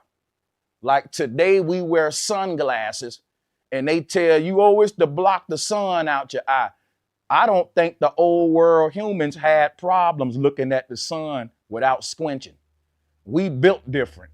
I think that our ancestors can stare directly at the sun and not go blind. And somebody gonna crucify me for that, but I don't care. We are defected. Now the thing, because people been sun gazing for years. And it hurts. But I talk to sun gazers. I've debated them. And I've debated them because I refuse to believe that there are people out there that can gaze at the sun and not go blind. And these people are telling me, Sanchez, you can. You got to practice it. I don't practice it. I used to just tell them, you lying. Because I can't do it, you can't do it. But that ain't right. I admit it. But it's possible. I'll admit that. All right? I'll put my ego aside and admit that. Not just so I can prove my point here, but because it's just right. We don't know. But what I would say, I believe we were able to see the unseen world at some point. It wasn't hidden. The veil that has been placed over us is because the new humans after the reset was genetically modified to only use 10% of our brain. The other senses that we used to have, you can look at people and see the energy around them, not just feel it. Because we feel it, but we can't see it. But at some point we saw it. And I know we did because we drew pictures of people with auras around them. We drew images of people with halos around them. And that's because you have a crown chakra of light around your head. That's what's making the spiral right here in your skull. That's a That's a vortex of light spinning around the top of your head right now. And it's so real that it's making every human have a swirl in their hairline at the top of their skull. Because your hair is following the pattern of invisible electromagnetic energy that's creating your crown chakra, like a spinning spiral Milky Way type disc over your head turning. And and that right there is what's creating the aura around your body, allowing the energy to recycle outwards and inward. At the root chakra, it goes back up and it keep recycling itself. Every breath is a new chance to craft a new reality, because this torus field that we see around the body, as the energy passes through the pole, it is always transformed. That's called free energy. We're not creating new energy. You just keep transforming old energy over and over and over again. Every time a star twinkles, it never creates the same pattern. Now let that sink in, because stars can twinkle hundreds of times in 1 second, right? And each twinkling of a star is different than the last. The star is manifesting all variations of itself, transforming. With each twinkling of a star is like a life and death of a human, or a snake shedding its skin, revealing a new version over and over. Shed that one off, take that one off. Every twinkle, there's a new me, getting me closer to the truth. And one day the star ain't gonna twinkle no more. That's when you exit, because it peeled the last layer off. The word menorah has the word man and aura for a reason. It's 7 candlesticks for a reason. This is all part of a spiritual system that we're just now treating it as a mundane ritual to buy toys. So what are we going to see during Christmas time? People are going to be lighting up menorahs. They're going to be blowing out candles. Humans are made to sync with each other, meaning when humans get in a group, our heartbeat all start to sync up. This is proven science. You can go look it up. Women all get on the same menstrual cycle. We all have the same vibration when we come together with each other. If you look at the old world, it had huge living spaces that we thought was made for giants. But what if, in our attempt to look for old houses and all that, what if people live in more bigger spaces and share more big spaces? Meaning that instead of me having a house and then my neighbor having a house, our houses are stuck together like these tenement buildings sort of type thing. Because you notice when you go to Boston and you look at a lot of the old houses, they all are stuck together. Like when you get to Philadelphia and all that, Connecticut, that was old America. And I believe that they built these houses to be so close, not for just, I think it's them remembering what we did in the past to keep the human network connected. They split, divide, and conquer, remember? We all feel separate because it's as simple as the way our houses are built with square buildings. We don't live in arched spaces, which would expand your aura field, right? And that means if everyone living in these arched spaces, all of our aura fields are constantly connected. We on the same vibration.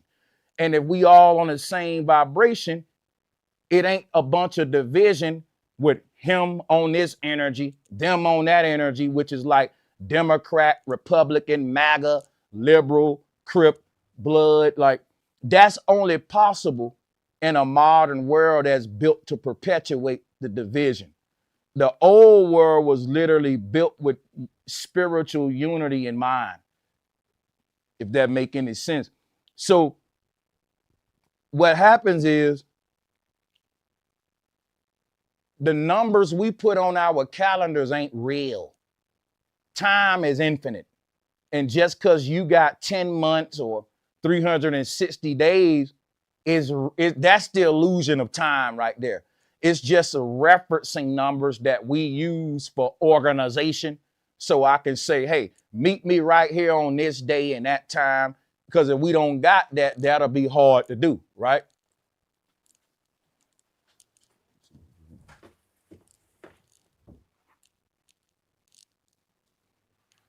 So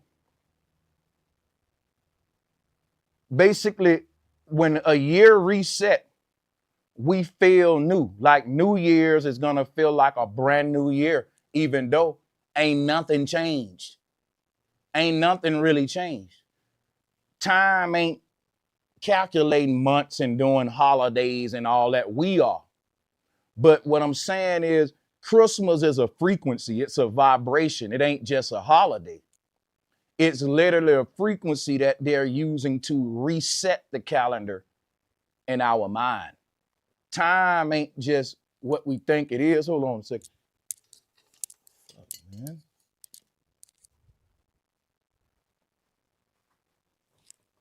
Yeah, time ain't just numbers on the clock.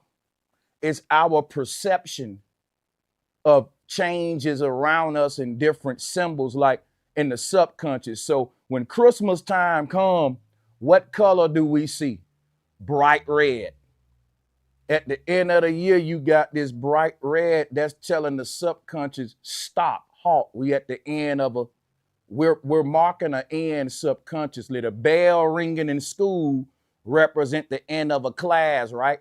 What happens at the end of the year? The bell ringing. This is hypnotic.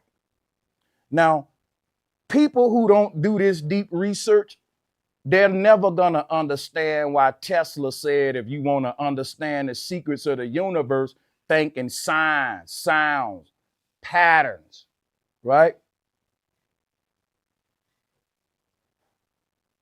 So most humans will never tap into this kind of advanced knowledge because they only dealing with the shallow world around them that has them doing the most measly shit if they understood what they were as an infinite being. So this knowledge right here is something that's very sacred. And I tell y'all this, man, it ain't for everybody. It ain't for everybody. Neo in the Matrix, what he knew wasn't for the people walking around sleep eating the steak and shit. Now we know that science is even saying our world is a simulation because they can't hide it no more. But people don't care about that.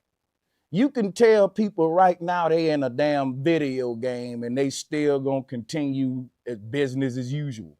They wouldn't ask the questions like, how do I cheat the game? How do I beat the game? What are the secrets to why keep doing? Think about this. What if you knew there was a way to manipulate reality? Because I always wanted to do what I'm doing now. And I don't know what I did to be here, but I'm here. And I don't think that there's nothing y'all can't do as far as manifest where you want to be. And it's levels of it too. But I will say this.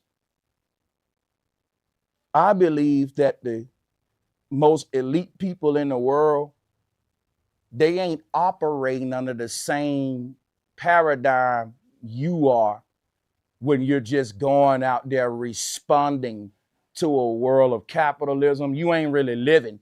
You just waking up every day reacting to a situation you was born in.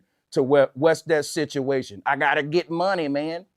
And in our quest for that, we feel like doing any kind of conversation or activity outside of chasing the dollar is just pointless. And that's the spiritual trap that keeps the soul coming back. So I wanted to give y'all that. And then we're going to keep this thing moving too. Let me see where we at. But the word Elo is halo because the Elohim are the halo. They see they have the halos. And remember that the halo is what? The electromagnetic energy field around you. So when you say electric, you're saying ELE. When this right here is the key. Watch this. This right here.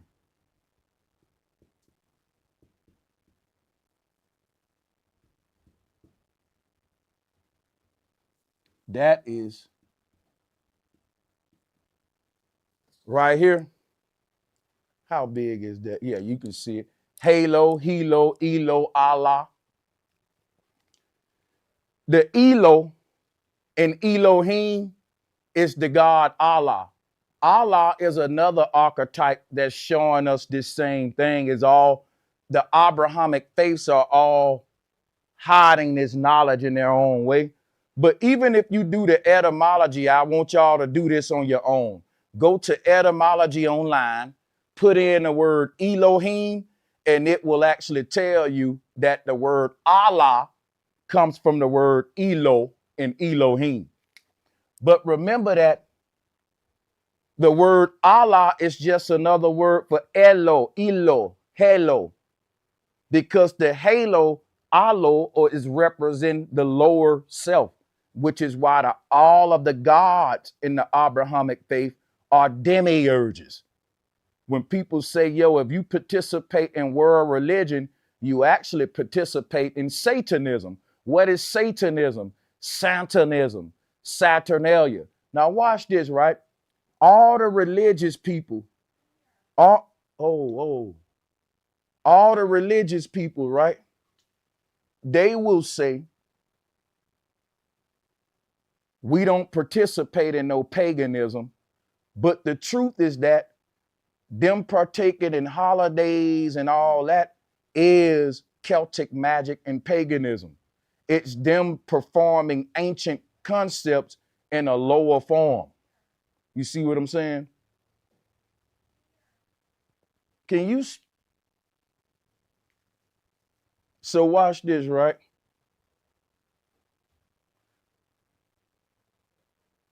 The word Allah, Elo, all that, right?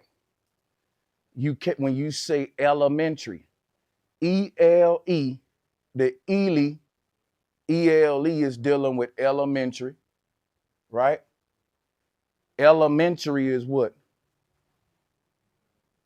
The lower realms, the lower grades.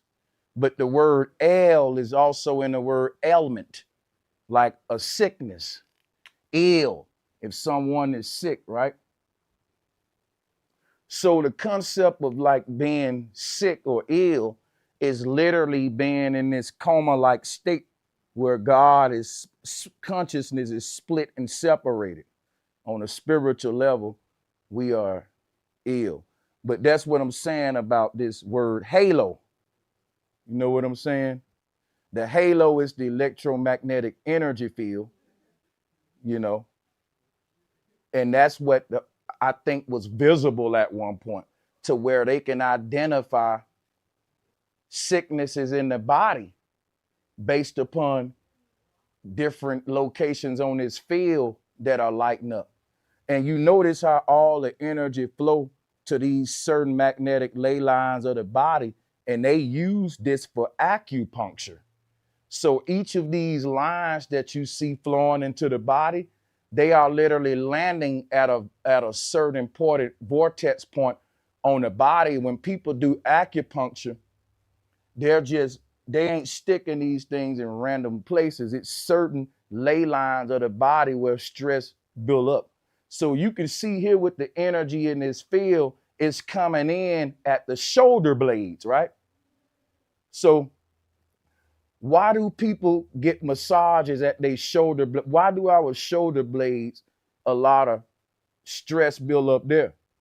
According to this perspective we looking at it at, the energy is literally flowing in through the shoulders, which is why in a lot of ancient pictures we see deities on your back. We say witches riding your back, a demon riding your back.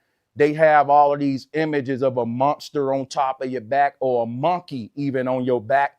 Or you will see images of men carrying a donkey, right? But that is them personifying this electromagnetic energy field that is around the body, which leads me back to Santa Claus. What does Santa Claus carry on his back? A big old bag.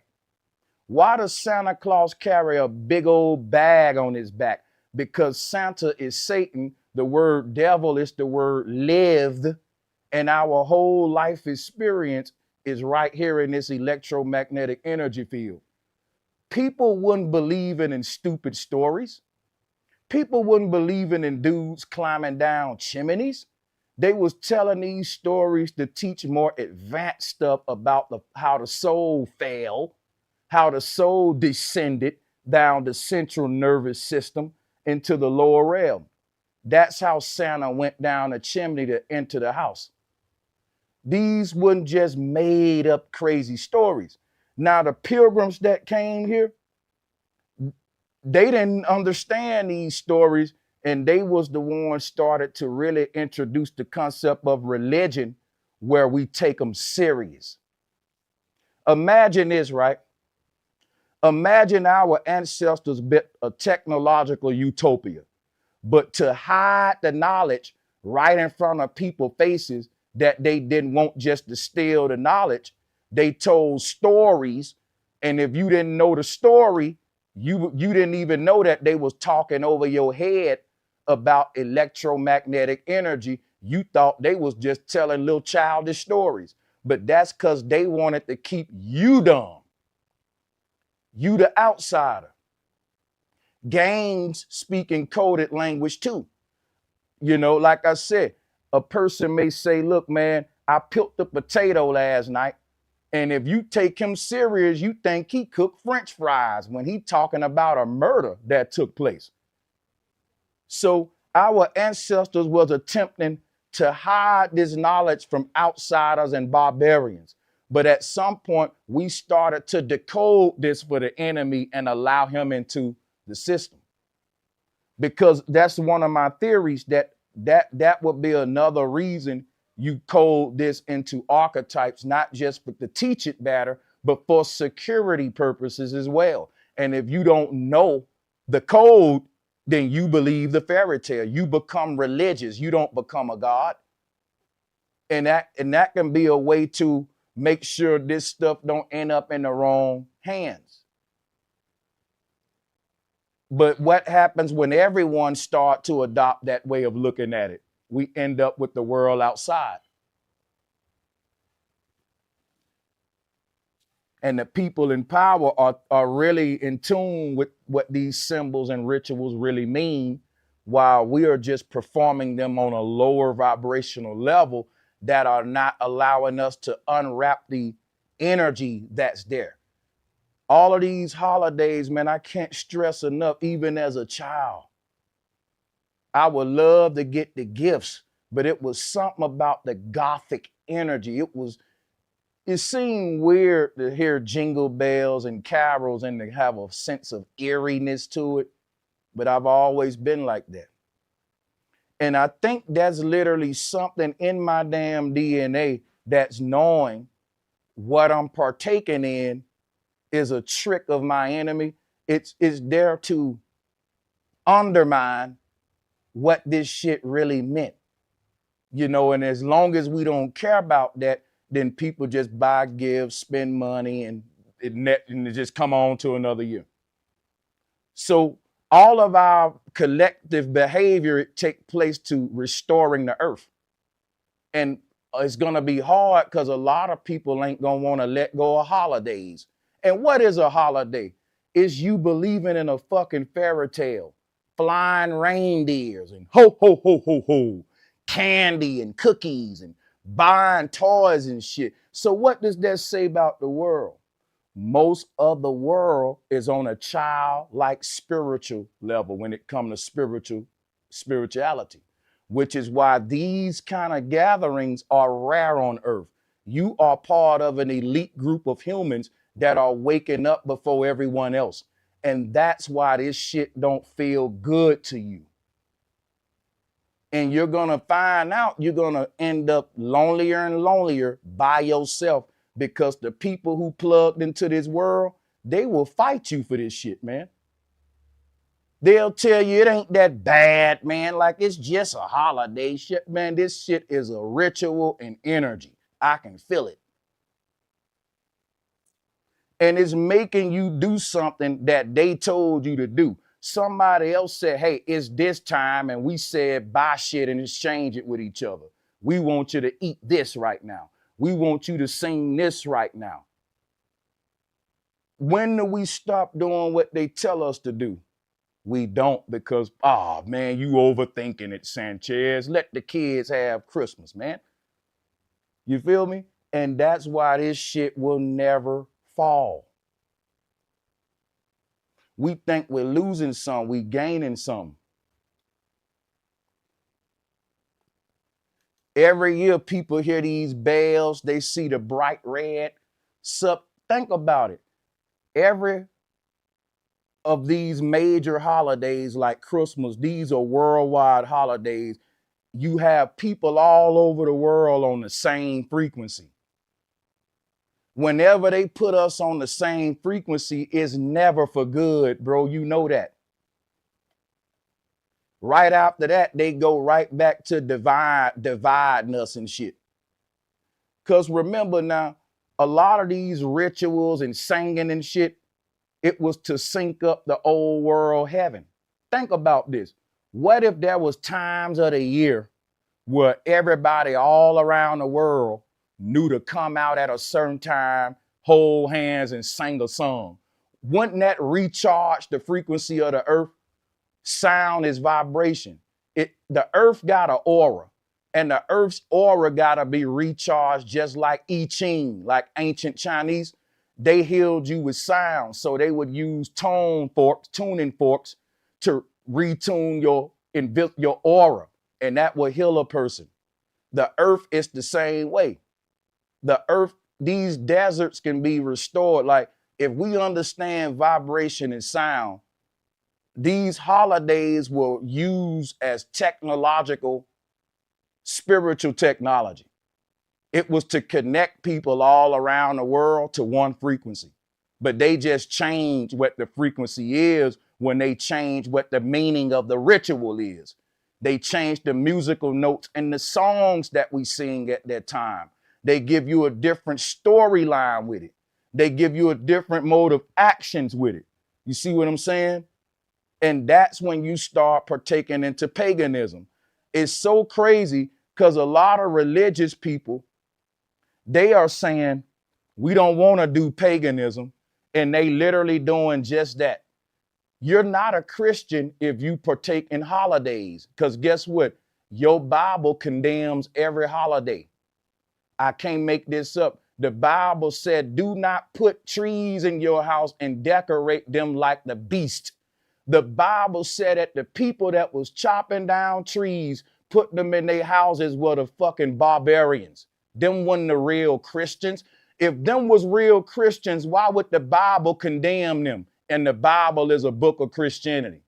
Why do you think there's so many inconsistencies with Christians' behavior and what the Bible telling them to do? They're not following the Bible. We are. We're the real damn Christians. And the real Christians weren't pilgrims, like they told you. The Christians was already here. They built beautiful temples and churches with antennas on the top to give us free energy. These same buildings were so electrically charged, cancers and viruses couldn't survive in your body when you entered the church. That's why they said a church is a place for healing. Why don't you think they find hospitals in the ancient world?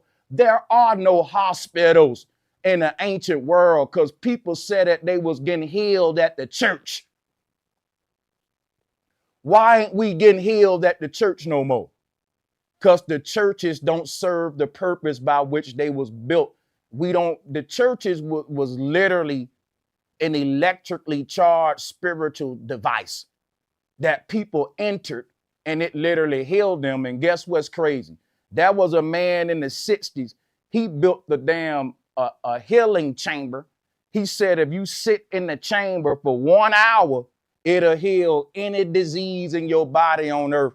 They got rid of that man and we never heard nothing else about them chambers. Type it in the chat room if you did your research on that. You can pull this up. Pull it up. 1960s and 40s, the healing chamber man. That man said his chamber had an invisible electromagnetic energy field that basically interacted with your aura, your aura.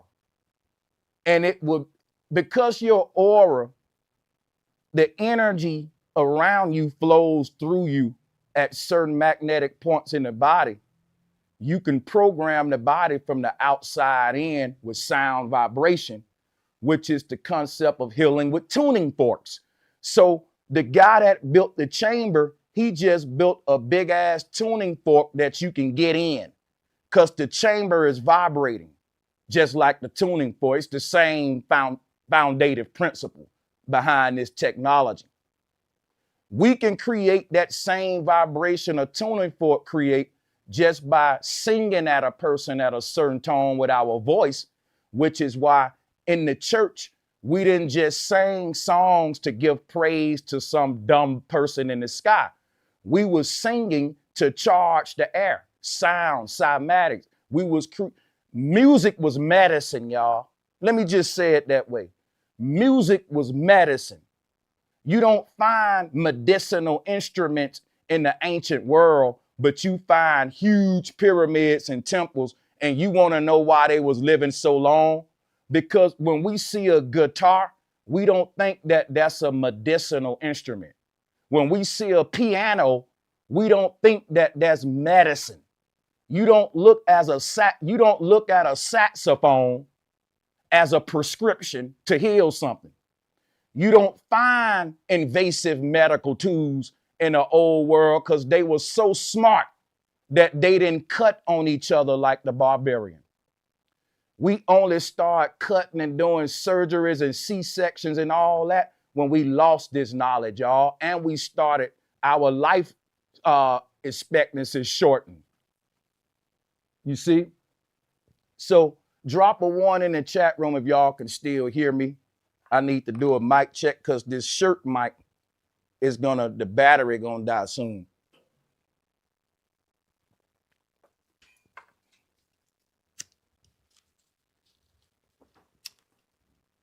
Let's get a mic check for real.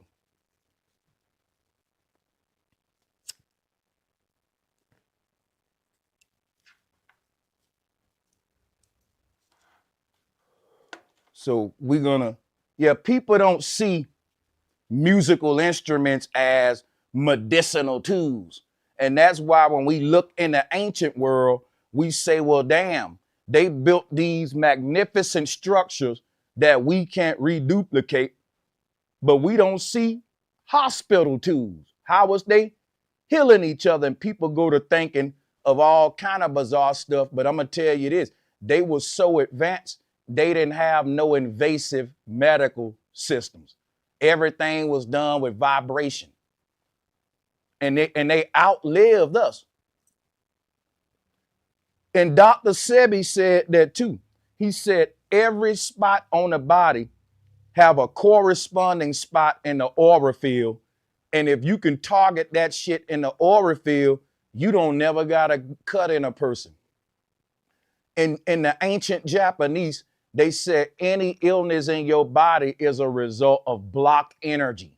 And so what they would do, they would use certain instruments to unblock that energy with sound. The ancient Japanese professors taught that there is no disease that isn't a result of energy not moving. And they said that health is basically summed up as the flow of energy. So there are magnetic ley lines in the body, the way energy flow in and around through the body. And the key to understanding that can actually reverse aging. Once you build with this knowledge in mind. So people was able to, you had these big bells in the old world. They ring the bell every 12 hours, recharging the atmosphere. In the ancient world, the atmosphere was constantly recharged, creating a very electromagnetically charged atmosphere that would actually have a earth civilization full of healthy ass gods on the earth that's living well over 100, thinking with 100% of their mind, not 10%. But let's get back to Santa, because I think I'm kind of getting off with here. And how I get into all of that, because I was dealing with ELE, elementary, Eli, Ella, Elohim, Allah, Halo, right? This is elementary. Now think about this, right? How many years do we spend in elementary? 7. Elementary is 1st grade to 7th grade, or it's kindergarten to 6th grade. And some people say middle school is 7th grade. But elementary can be summed up as anywhere from kindergarten to 6th grade. 7th grade is technically where we begin middle school and we leave elementary. That's why they said 7 is the number of completion. 7 days in a week, 7 chakra layers. Okay? So the number of God, the number of L is what? 7. 7.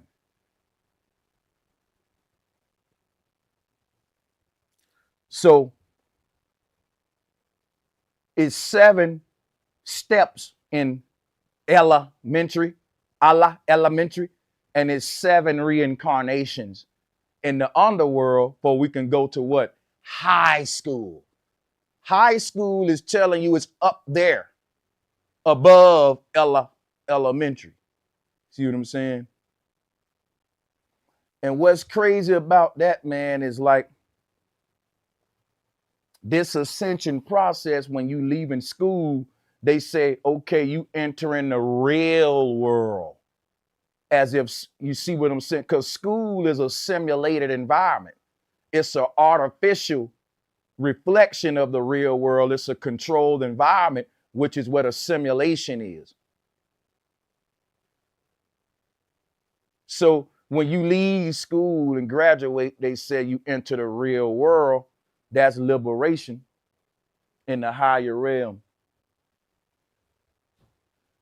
So watch this, right? Watch this, right? Where were we?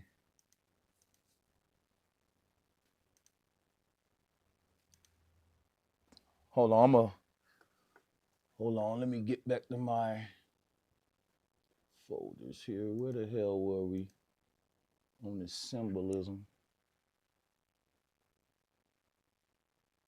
Hold up, y'all.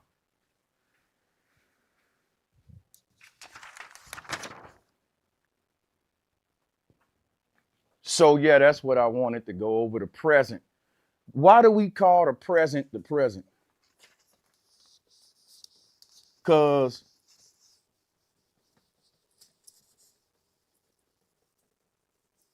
why do we call the present the present? Let me show you what the present look like and you'll see why. You can't have the present without time. Because when you say you're present, what are you saying? I'm in class, I'm in school. They call your name, you present. Because check this out. Present means to basically be there, manifested. Now look, to be where? In school. This present moment is in a simulation in a cube. This cube is another representation of Saturn or time. Let's see if I can do a better job of making one than that.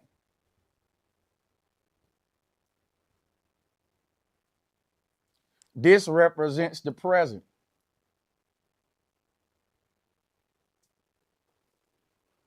Let me put Jack in his box, because Jack is what? Jacob. When he get out of the box, he spring up Jack in the box. He takes the ladder. But you are in time. You're in this box. You're a genie in a bottle. And you're present within what? Within time. When a person say I'm present, that refers they're at a location. You know what I'm saying? So where are you right now? Which is what the word present mean. It means right now. This moment exists within time. And time is a construct represented by the cube. So when we say present, we're saying the cube. When our ancestors was talking about the genie leaving the lamp, they was talking about the soul being born out of the realm of time. Again, when we talked about unfolding the cube to create the cross, that gives us resurrection. But this cube represent the present moment in time. If hypothetically speaking, I was to take you into the higher realms outside of time, you will no longer be present. Meaning here. And if I ask you in these higher realms where time don't exist, are you present? This kind of knowledge, this kind of language wouldn't make sense there because you're not within a medium called time. And I don't know what that'll be like. I only understand my limitations within time and space.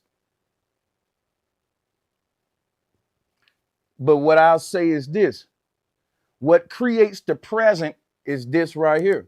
The avatar, the fallen angel, or God's representative.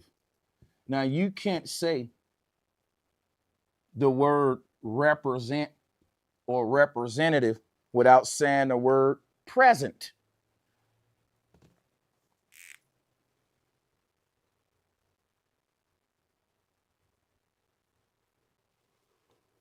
Why is present in the word represent? Your body is a representative of your soul. The version of you that is experiencing the present moment in time is also a representative of a higher version of you that exists outside of time. Question: who wrapped you up in this box? Who put you in this box? Santa did. What does Santa do? He wrap up gifts for children. Now think about this story. The higher self literally went to sleep and wrapped up 7 layers of its consciousness inside of a cube. And they do exist as representatives. The present represents the sender.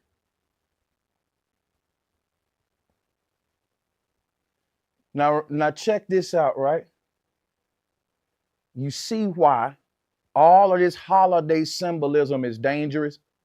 All of these rituals and traditions, because they hide so much knowledge, man, that tapped into who and what we are, where we are in reality. And that it hides it over a mundane day that we all could save our money on anyway. It breaks people up. If you don't get the right gift, if you don't spend the right enough money, is really shallow and fucked up. Like a person can't tell me that they don't like capitalism, but they love Christmas, because Christmas is the height of capitalism.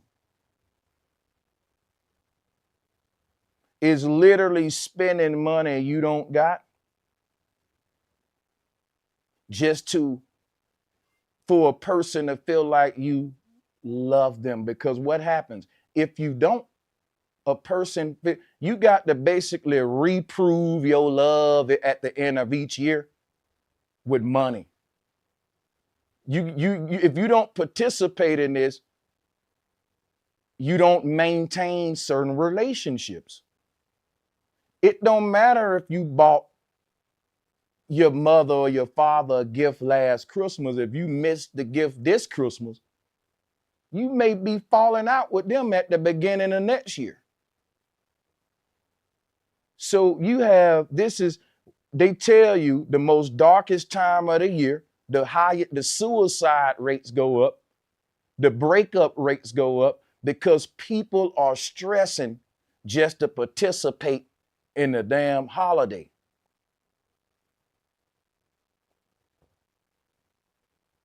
And, you know, all of us are to blame because your participation put the pressure on them to want to participate.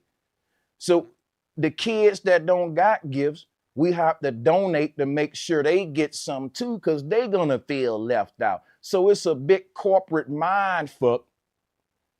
Everybody go and spend your money, or you don't love each other. Oh, I'm sad that I didn't get a doll or some toy that you're going to be forgot about by the middle of next year.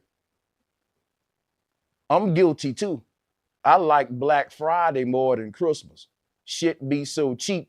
You'd be like, damn, let me stop looking at these electronics and all. I don't really need this keyboard, but goddamn, I mean, it's half off.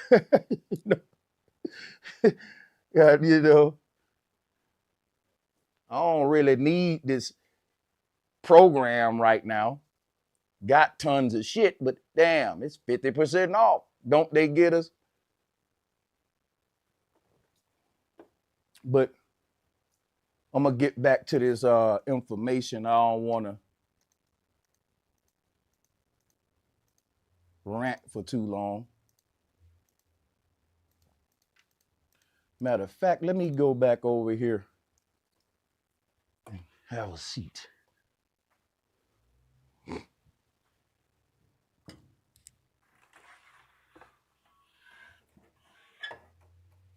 Man, one of my monitors went out. Hold on.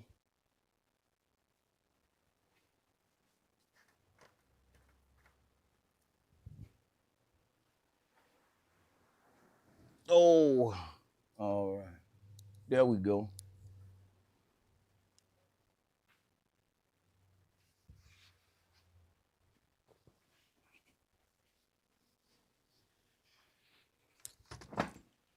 Cool.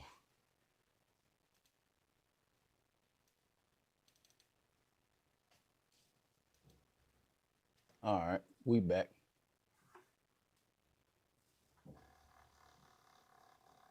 All right. There you go. Isn't this awesome? Let me see if I can make some more connections, and then we're gonna read. Matter of fact, let me stop now and read the donations. Now, thank y'all, everyone that supported. Let me start at the top and work my way down. Shout out to my brother Awakening Minds, Dreezy Dre. Decimal equals medical. You file with it. See the point? Mount Maruda Center, the real medical center of truth. The core is the cure. That's why I care, for sure. Yeah. The etymology on point. Shout out to Mama 867. I wish I had more to donate because you deserve it and more. You know what? No matter what y'all give, I'm always appreciative of it. So don't feel no kind of way. I appreciate you, Mama, as always. And shout out to my brother Awakening Minds again. He coming with some more etymology. Sorry. Center is see the inner self. The center self. I see what you're saying. Also see the netters. Oh yeah, yeah. That's it. That's it. Because you can even go from center. You can take that. You got netters in there. You got retina, which is like the eye, third eye. You going in, fam, break down on center, Mount Meru, the center of truth. I'm not done. I got a lot of more syncretism that I'm going to do at the big desk. And I may hop back over on the board. But shout out to Carl Scott as well. Appreciate you, my brother Carl. And shout out to Sally McDermott. Thank you, Sally, as always. Much love to you, bro, and your family. Same to you. And shout out to 313 Let the dude. I'm going to just say 313 so I don't butcher your name. 313, dude. Appreciate the love. Thank you for becoming a member of the channel. And shout out to Thug Rob for gifting that membership. Thug Rob, much love, my bro. Good to see you. Shout out to Tamil 3152. You the best, bro. Sanchez, salute. And salute right back to you, my good brother. Appreciate the love. And shout out to Free Energy Frank. And shout out to Ron FBA. Y'all go sub up to Ron over there. Over there with FBA News and Politics. He said, peace, just returning the love. Let me mod you up. I'm a mod over on your channel as well. And a lot of what I do over here for FBA is I give us the history that was deleted that shows our indigenous greatness. We have a deleted empire. The Black people of America are an indigenous group that was part of an ancient worldwide network that they call Tartaria. And that history was deleted so that the pilgrims who are squatting on this old empire don't have to be removed. This is very important stuff for all people because the indigenous Americans came in all colors, just like the Egyptians. This has always been a melting pot.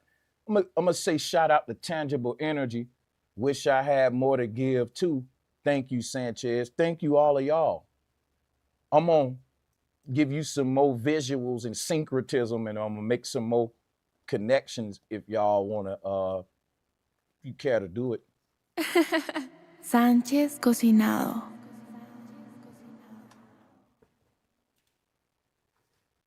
Yeah, give me 1 second. We finna pull up some more stuff for y'all.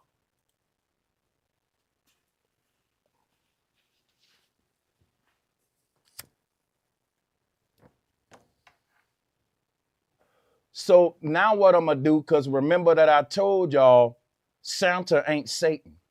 Santa is them plagiarizing the great mother, right? With spookism. Again, the devil is the diva.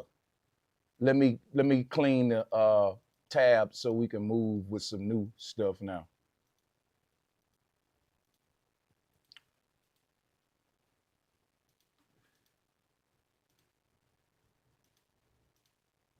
Excuse me. So look, check this out, right? People say, what about the reindeers, Sanchez? Because Santa got reindeers. Hold on. We sharing the wrong screen. No, we not. We just need to move that. There we go. So people want to know, let me show you another form of Santa. Again, these bearded white guys are at the North Pole. You hear me? Bearded white dudes that's in the middle of the earth. If you don't know flat earth, then you don't even know why Santa called Santa, because he's personifying the center of the earth where there's a break in the ether, like what Moses. Remember when Moses split the pillars? Look at here. This is Santa center, splitting the pillars and going beyond the veil. The veil is devil. Now look at here. This is a patriarchal plagiarized form of Ma'at, representing the 0 point where numbers are born. Again, the duat is created from the Ma'at. How the negative and positive is created from the 0, which is the Santa point, center point, Santa center. They said we are all born sinners. And that was another way of telling them what the ancients told you. We are all born in the center of our own universe. And all of our universes are connected to make a network or simulation to where we all can interact. But really, each one of us is asleep in our North Pole bubble, dreaming this damn shit. We're like in a video game. And you being asleep in your North Pole bubble like Neo in the Matrix, it looks just like this. And from our perspective, you inside of the field, in this electric field. So Let's move forward. The god Anu is his name, Anna or Anu. They just took the S off, right? So what you have here is another form of Santa, but they don't say Santa, they just call it Anna, Anna, or Anu, Anu. But just another form of Santa. Now, another form of this god is Noah, because when you take the word Anu and rearrange it, it becomes Noah, Noah. And Noah is an ark god, right? And Noah is inside of an ark with a bunch of animals, right? Noah is just another way of telling this same story of the ark god. You see? Jesus with the Holy Grail cup on his head, resurrecting on top of Mount Calvary, which is to get above the dome, if you will. And why does Santa got reindeers? Look at Anna. What kind of animals do we see with Anna? Reindeers. You think that's a coincidence? You think that, you see, in Egypt, they had a winged serpent to represent this knowledge. And that's what Anna is. He's a winged serpent. You see his wings? Now look at his serpent tail legs. He ain't really human. But if you believe this monster really exists, then guess what? You're going to believe in boogeymen and stories and fairy tales, and you ain't going to see all of this is symbolism, not to be taken literally. It's talking about the kundalini, which is the serpent, transforming to the dove at the top of the cross, which is you're turning from a snake crawling on the ground like a caterpillar to a butterfly. So when we see Anna here with the serpent tail and the beautiful wings on the upper part, it's showing you that transformation from the lower self to the higher self, like a caterpillar getting wings, becoming a butterfly. Because why? You're in a cocoon called Earth. So how did Anna get his wings? Because he didn't come in here with those wings. That's why he's a fallen angel. The God of the Bible was known for making it rain serpents. And I can pull a story up for you right now.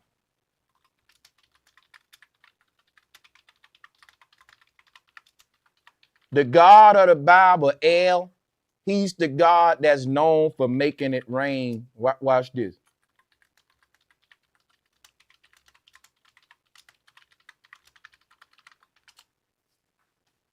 The God of the Bible, God sent fiery serpents to bite the rebellious Israelites, boom, boom, boom, and punish them for complaining. And it's like another concept of God punishing us in the Exodus, leaving Eden and all that is always God. But look, God stay punishing people with a serpent and say, but then provided a remedy. Moses made a bronze serpent on a pole, and anyone bidden could look at it and be healed. Now, this God will heal you, and this God will kill you. Why? Why is this God telling you, I give and I take? Okay, let's go back to this right here. Let's go back to this. Why does this God give and take? He kill and destroy. He contradicts himself. He'll get you sick, then heal you. And this is why. They're telling us this right here. This God is a patriarchal form of ma'at, which is math, integers. So the God is saying, I give and I take. That's saying I got positive integers and negative integers. I heal you and I'll kill you. They're basically turning this concept, all right, into a dude that's talking. And if you're representing the 0 point on this graph right here, if you're representing that 0, you're going to be given and taken. I am God, I give it and I take it away. Because that's literally what the integers are showing us. Push and pull, masculine and feminine. Coming from what? Center, which is El. The God that gives and he take away. He is positive and negative, right? Can heal you and kill you, because Negative energy, we know what that do, and we know what positive energy do.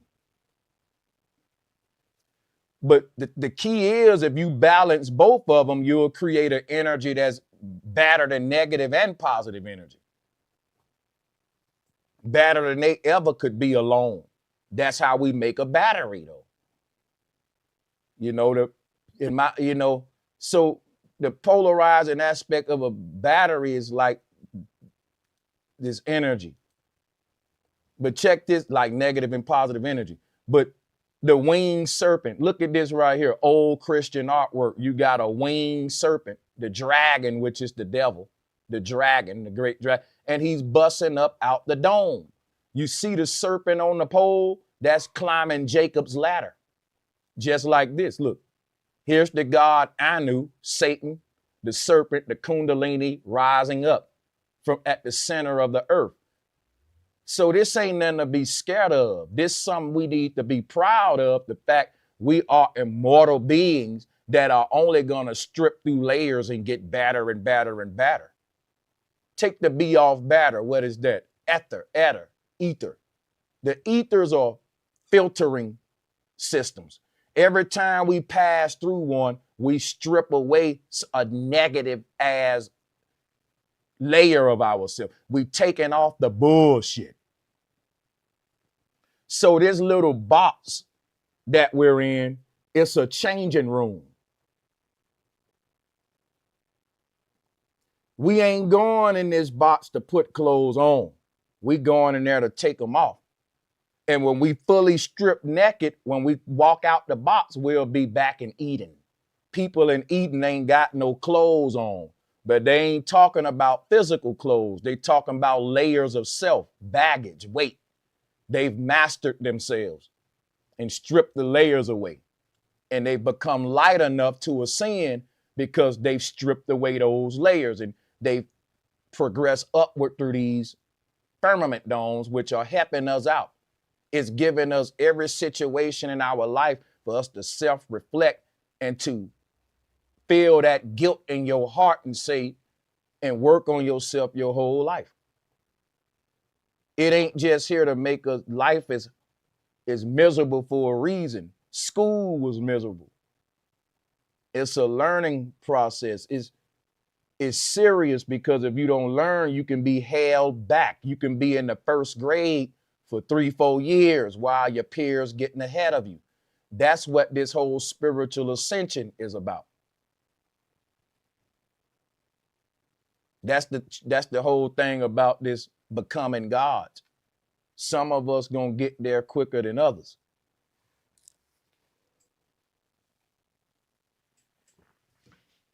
Some of us ain't gonna get there. Everybody don't graduate.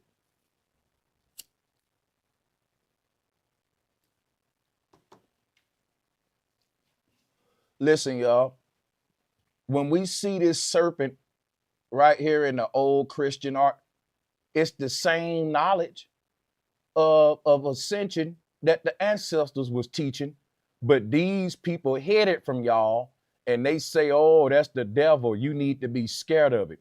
Remember when the serpent was lifted up in the wilderness by Moses, the Nehushtan, right? This is an ancient form of the Nehushtan right here.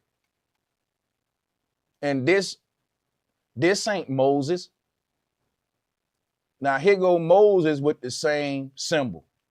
And here go ancient, well, shouldn't say ancient, here go Christian artwork, same concept. But when we look at this today, the papacy got them telling us to interpret the mythology and legends literally.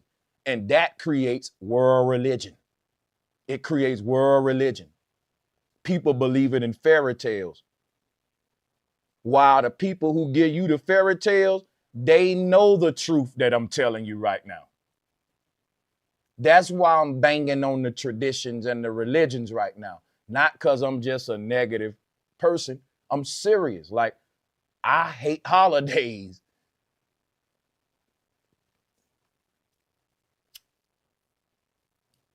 Because I know what they doing to humanity. And they seem so innocent. You know what I'm saying? It's hiding a lot of rich, just invaluable information, man. I'm talking about information that took people millennia to gain. We lose it just by participating in a holiday that seems so innocent.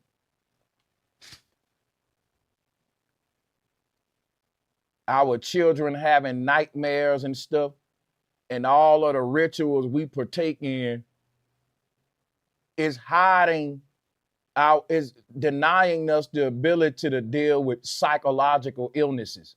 It's denying us the ability to tap into the unseen, to take away the fears from our children. Like you said, nightmares is a whole fucking psychological hell that you're going through as a child. Now, some of y'all don't want to remember, but I'm just saying, like, there's so much, like, think about the level of depression in our time.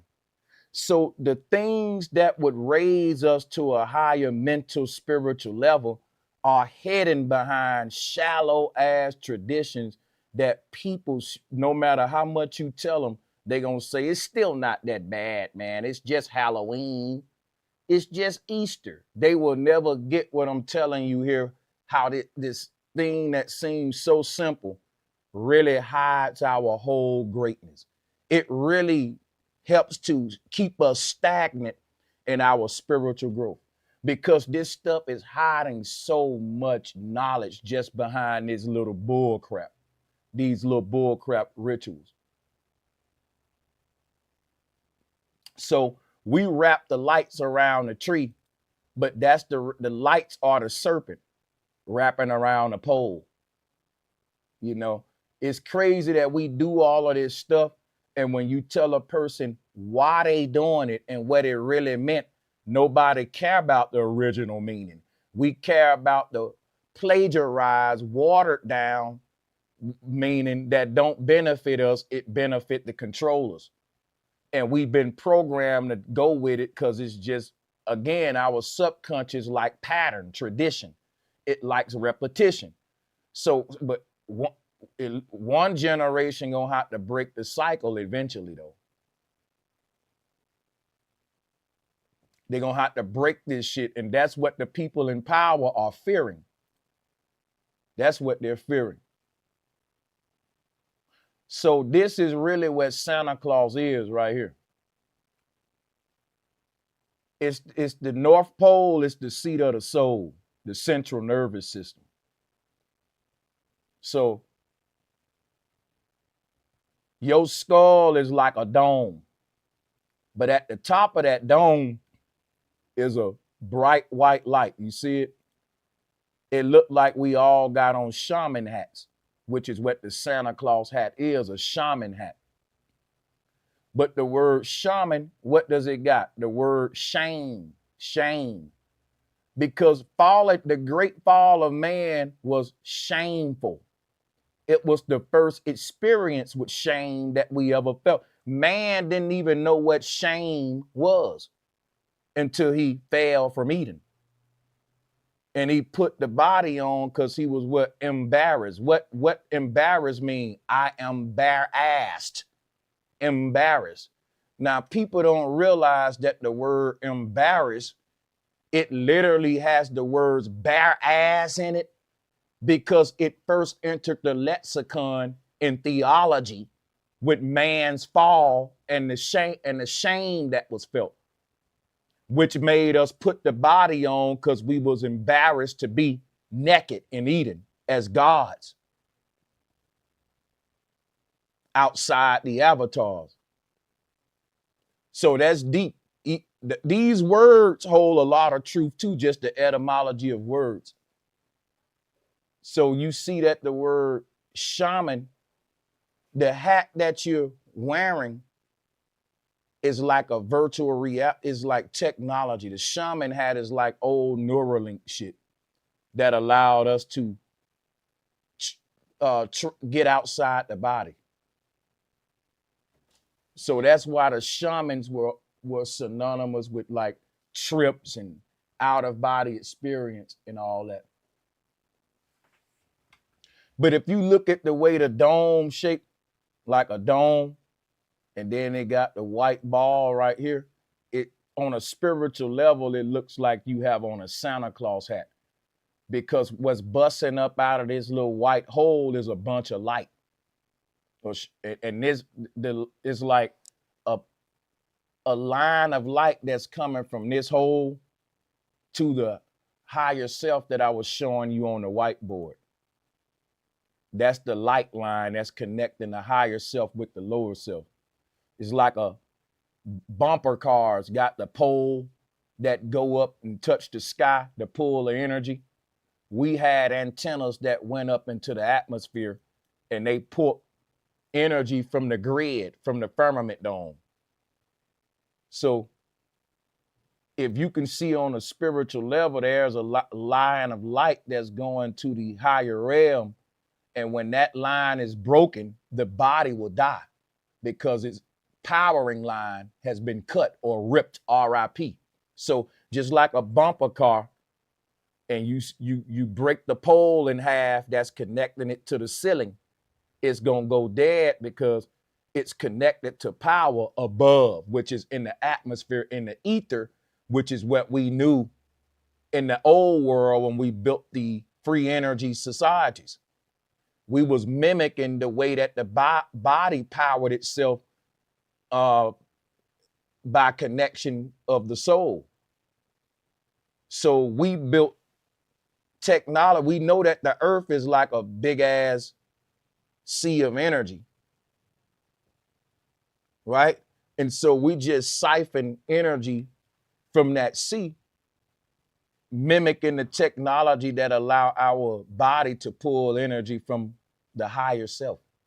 And it's just as simple as wireless transmission technology or Wi-Fi antennas, obelisks in Egypt. What did the Pharaoh say about the obelisk? He said, this will allow me to resurrect. Why would a stick in the ground allow you to achieve resurrection? It was spiritual technology to cheat death. The Egyptians wasn't trying to figure out immortality. They mastered the shit.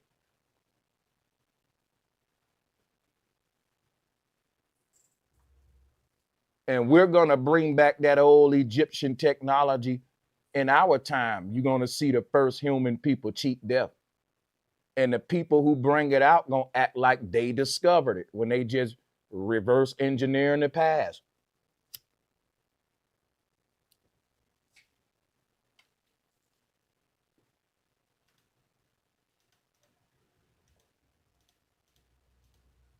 All right, y'all. I'm gonna give you some more here.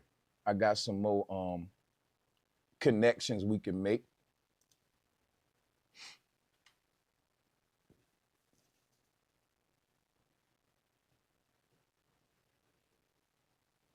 Hold on a minute. Let me see. Now here is Jehovah or Yahweh. I'm just showing you to show you another form of Santa. You can sync this God to Santa. We already said that though.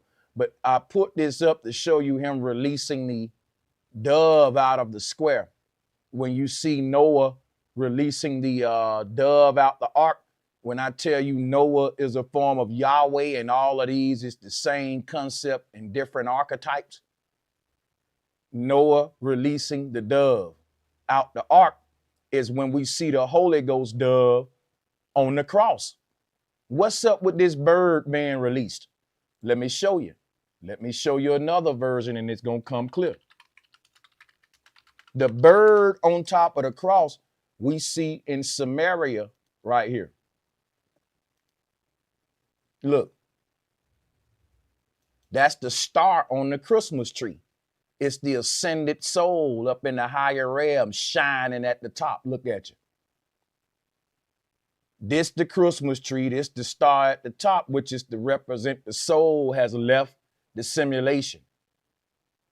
So the bird on top of the cross or the bird being released from out of the ark, this Sumerian concept here is older than Noah, y'all. But what did I tell you about Noah? Noah is just Anu, another god that's releasing the bird out the ark. But in this story, he is the bird being released from the ark. And the bird being released from the ark represent the ascension, the transformation of the soul, and you rejoining the gods in the higher realm, just like I'm showing right here. That's why we see the bird at the top of all of the totem poles in America. And you got all the animals on the totem pole, but the bird always at the top, because that's your last state of transformation when you get your wings. And they always symbolize that as some kind of bird being released. And here go Yahweh giving up the ghost, breathing the last breath, right? And that's symbolized by releasing the dove. So what do we do when people die? Don't we release birds? Are y'all familiar with this death ritual? I'll pull it up for you. Most of us don't know about that. What happens in America, and not everyone do this, but it's a normal tradition, but it really comes from our ancestral knowledge. If you know something about this ritual, drop a one. What happens is a lot of people, it's in their family culture to release doves when somebody die. And they don't know that they tapping into an ancient knowledge, and we waking up and don't even know that we waking up. You know, once we start to put the narrative back on why we doing this, right? Then we'll see we never stop doing our practice. Somebody just stopped telling us why we doing it. When the pilgrim came over here, he saw us doing stuff, and he didn't stop us from doing it. Over time, he just told you why you doing it. The next generation of people that was doing these rituals, they didn't have the knowledge of why. He basically infiltrated the bloodline or the oracle, because the oracle passes down this knowledge every generation. The oracles do it. When these people enslaved us, they were the new oracles telling history. They never stopped us from performing the rituals we've been doing. They just had the power to tell us why we're doing it. So today, we're doing all the same shit we've been doing for thousands of years, but they telling us a different why. So we ain't tapping into the real knowledge and energy behind the rituals. Does that make sense to y'all? So now it's just pointless actions that mean nothing because you lack the knowledge of the symbolism behind it. So it's giving you a false spiritual system, aka a religious indoctrination. Traditional is where we doing something and don't know why we doing it. It's just because, hey, my mama did it. Versus you knowing the deeper knowledge of why we're releasing the dove from the cube, from the box. Because it's symbolizing a soul leaving the earth realm.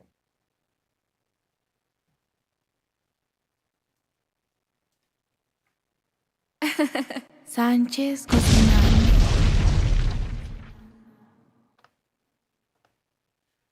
Salutes to everybody out there. We ain't going nowhere. We just taking a quick little commercial break. Appreciate all of y'all. Show your support now. Your contribution matters. Send a donation today via Cash App, PayPal, or Patreon. Thank you. And we appreciate you. Here is another god here. His name is Oan. And Oan is another form of Anu, Anna, Oana. That's him. And you can see he got his Santa Claus hat on.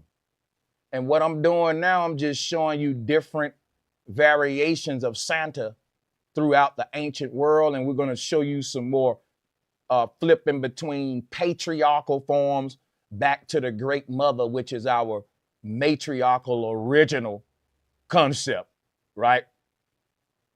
But we're going to skip back and forth with it at this time, give you some more symbolism. Now, here go Moses, another patriarchal concept. Can y'all see the Santa Claus hat? So the brown part is a triangle. That's the stairway to heaven. This light is a gateway. Moses represent your consciousness ascending up the spinal cord to exit out of that white hole at the top of your head, which is an out of body experience. And Moses is basically, he's the dove leaving the earth realm, going to the promised land, which is heaven, the land above. That's not no place on earth, folks. The promised land was heaven, Christians. Again, the Christians think they're Christians, but they're not. This is Christianity, what I'm giving you right now. What y'all into is papal programming, for real, for real. So watch this, right? Moses is representing Jacob climbing the ladder. This is an ascension, you see it? And the light represent the all-seeing eye, him leaving. You know how we got the pyramid, but it ain't capped? It's got just a ball of light capping it. That's what we're looking at here. Or the Christmas tree. And Moses is basically, the Christmas tree is the central nervous system. And when the consciousness, when the Kundalini ascends and exit the top of the dome right here, that's what Moses, why he's in between the two pillars. This is not a real dude walking the earth, y'all. Moses is an archetype personifying the ascension of consciousness, just like all the others I've been showing you. So if you don't want to take this knowledge the way I'm giving it to you, then guess what you're going to do? You're going to become another fairy tale believer and a storyteller. Stories are lies. And you're going to believe dudes was literally holding water back. You're going to believe that a literal man held some damn water back. When I'm showing you something right now that's very profound. What is that? This is how the man that's holding the water back. Look, why is Moses painted black? Because he's the Ripper, the Reaper. The Ripper wasn't the devil. They demonized this stuff. The Ripper was the name of the soul, the soul within you that's gonna rip through space and time to get the hell up out of here. That's the serpent, the Kundalini, or Satan. But that's you. It's the Ripper. And that's what Moses is. He's the Reaper. Instead of a blade, they give him a staff. They give him different things. Again, Santa got a candy cane. But Santa holding the candy cane is Jacob holding on to the ladder. That's why the candy cane got the stripes to represent the spiral staircase to heaven. Santa is the deity that represents the ascension of the soul, just like Jack going up the beanstalk. So Santa has the barber pole, which is the candy cane, which is the North Pole concept. All of these are the same deity.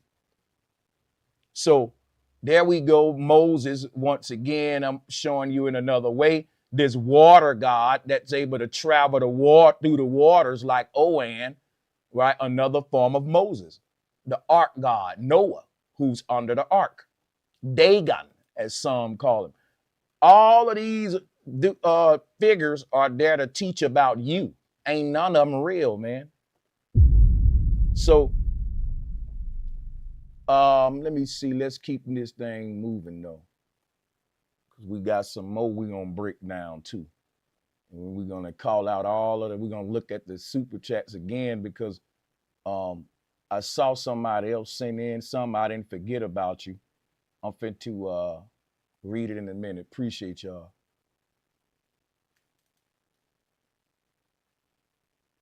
All right, let me see something real quick though, because I'm trying to find my next folder. I got another folder I want to do of slides, and then we probably open up the call line.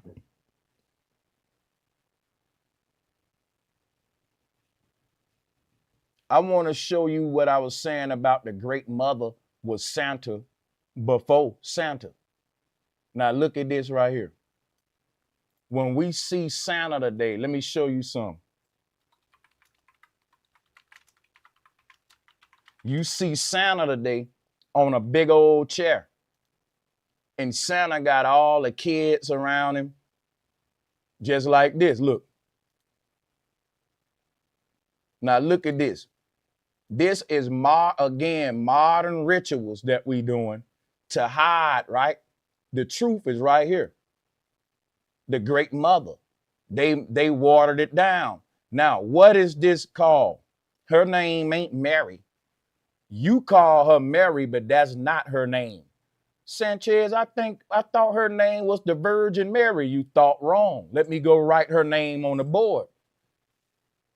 I'm going to show you what her name is. It is not the Virgin Mary. And look, she's wearing all black. Why is she wearing all black? Because she's the reaper before Moses. Before Moses. And when you see Moses in between the big crowd of people splitting the water, it's Mary in between the children splitting the universe. Right here. She's the North Pole. Now you think her name Mary. And I know I just called her Mary, right? But watch what I'm about to show you what her name really is. Let's go to the board. And once I show you this, it's going to make sense. Let's go.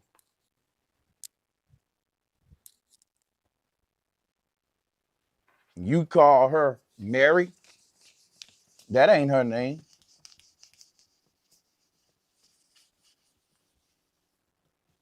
Want to know what her name is? This was her real name. I'm not making this up. You can go and verify what I'm saying. You call her Mary, but that ain't her name. This is her name. Santa Maria.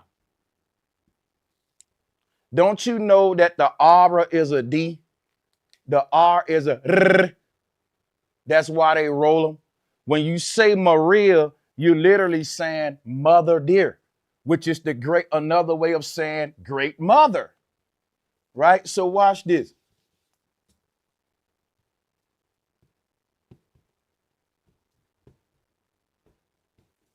Maria is literally Madia or mother dear. But watch this.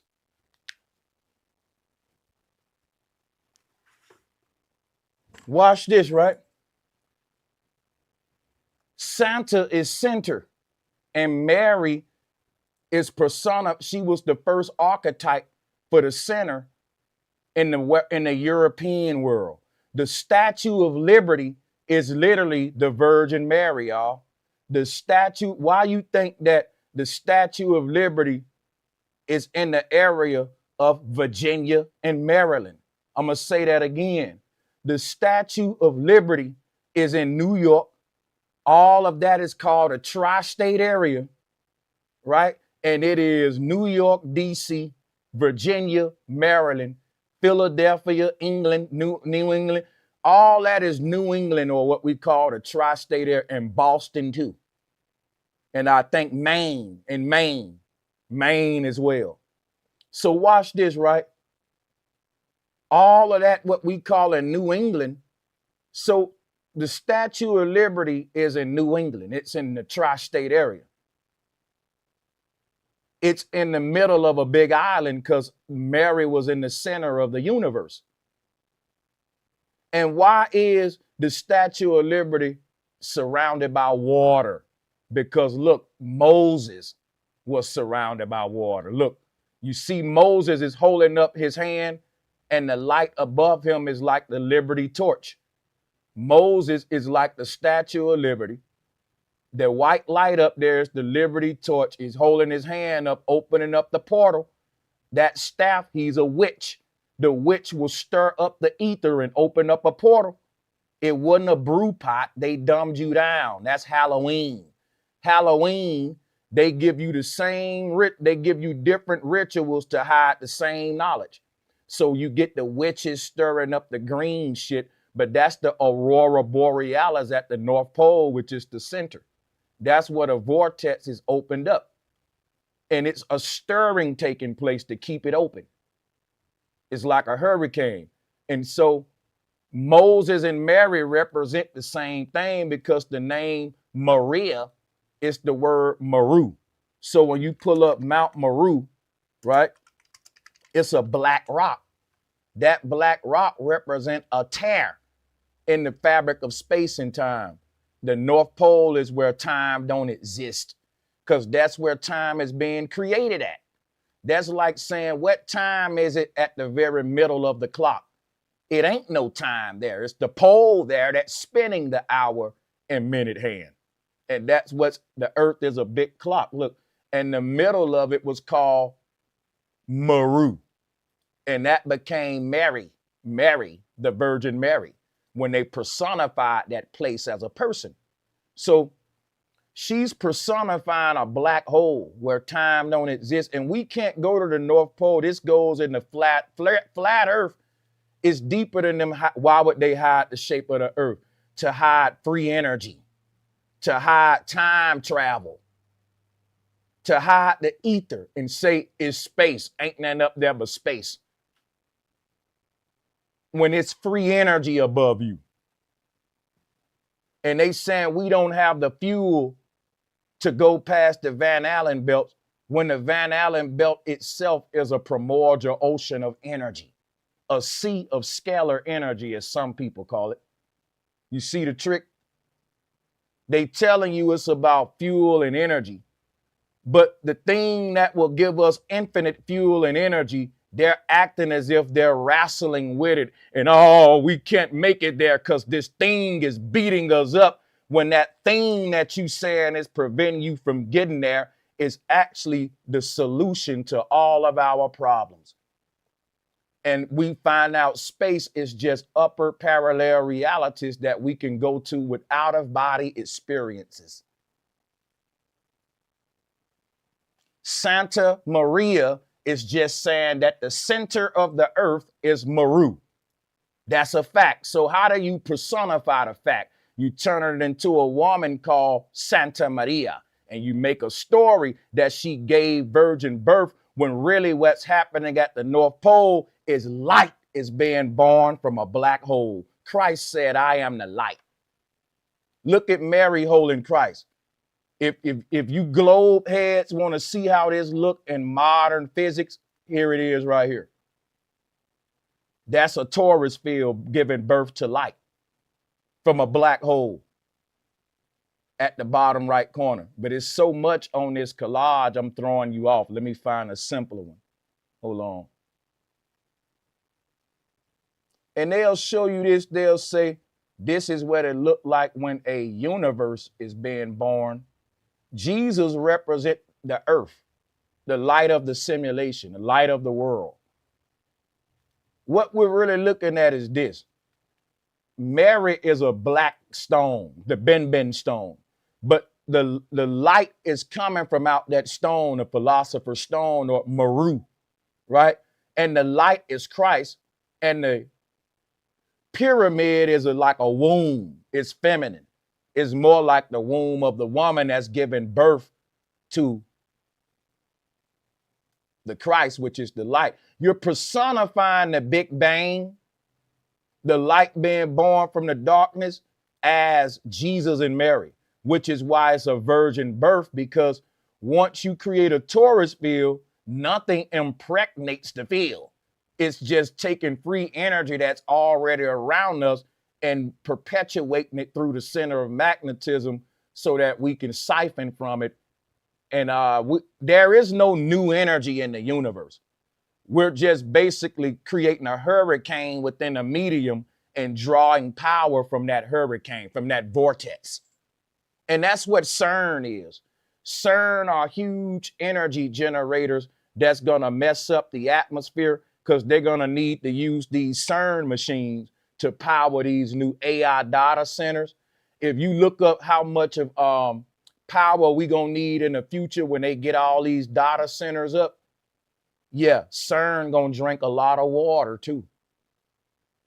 You know, CERN ain't nothing but a big ass energy plant.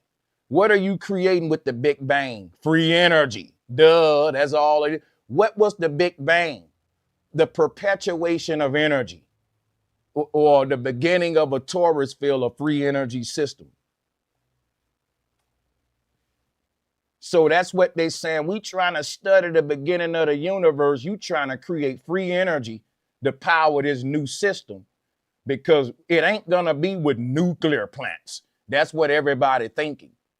It's gonna be with ethereal technology from the old world. And what does it look like? CERN. CERN is literally machines that are used to manipulate space and time, open up a portal, and from there you can siphon in energy indefinitely. Which is why they're telling you it's going to be a pole shift if the big CERN Hadron Collider get fired up to its full potential. Because this is what's happening at the North Pole. It's like this, right? Let me turn my camera on. Let me give you an example.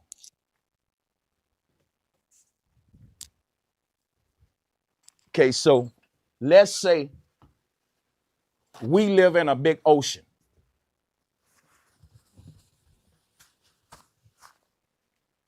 Let me show you what, first before I go to the board, I want to share this with you so you can see what I'm about to do, as it ain't gonna make sense. Let me show you.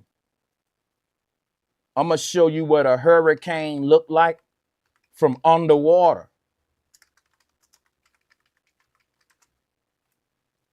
It's just a tornado for a fish. What we call hurricanes, fishes call it tornadoes. So a tornado is just a hurricane in our sky because our sky is an ocean. Does that make sense? When you see a tornado in the sky, the tornado is able to form that way because the atmosphere is an ocean. It behaves like a watery medium. We're like fish in the ocean. It's not really a tornado. It's a hurricane. It's just another hurricane in another ocean, right? And to a fish, it wouldn't be a hurricane. It's just a tornado.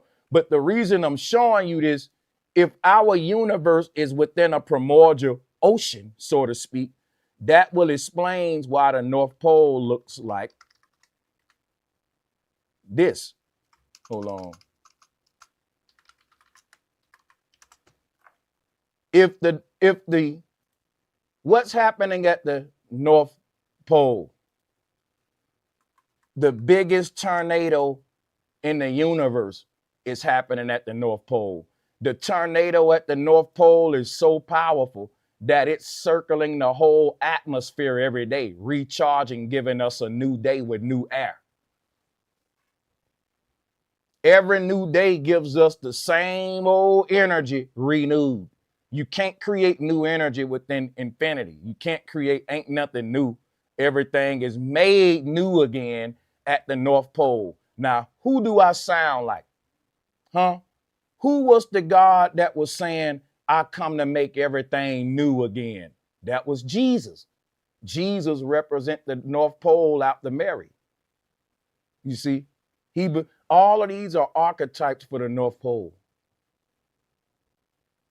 And this is where everything is made new again, just like Jesus is a new baby, new energy created by Mary. So the center of the earth being Meru. Center Meru, Santa Maria. You feel me? And what's happening at the middle of the earth, a big vortex of energy. But let me explain the pole shift, because this is part of Christmas symbolism. What is the CERN? It's the wreath that you put on your door. I told you all of this is technology. Now, if you look at the CERN logo, you will see that the wreath is the 666, the vortex. And people think I'm tripping. They gonna say I'm tripping because they third eye ain't open. And they gonna say, I don't know what you talking about, Sanchez. The wreath is the Shiva, the flower of life, because it's the recreation of the North Pole vortex energy. So this goddess, like I said, this was all about the goddess before the gods. And that's why you got the Shiva goddess. And the word Shiva is the word diva, because the S and the H will morph into the D in some places, and Shiva becomes diva. Shiva, diva. And the word Shiva becomes Sheba, Sheva, which becomes 7, the number 7 for completion that we see with L, sever, which is to break some apart, to sever something, sever it, separate. Like, so this is what I'm telling you, like, the CERN symbolism is Christmas. It's like, this is where your Christmas wreath come from. Everything we do, it's to link back to advanced concepts. Now, this is CERN. This is talking about a vortex. What happens at CERN when we open up the vortex? We open up a door to the other side. Where is the wreath placed? On the door. What happens? The door opens. So it's simple that we're performing in rituals that is telling a story. CERN opens the door.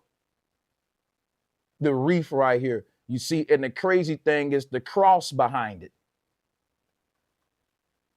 So everything, even if you think you're not practicing the paganism, it is all around you, the symbolism. So here's the wreath right here. This circle around the North Pole. That negative space in the middle of the wreath, that's the black hole. That's why there's a cross behind it, because the cross is what?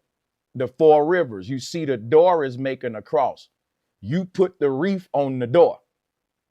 When you put the wreath on the cross, you're doing the North Pole flat earth symbolism. But people don't know that the truth is hidden in everything we do. You see, every little thing is giving us, because it meant something. All of it, we didn't just do stupid stuff. It meant something.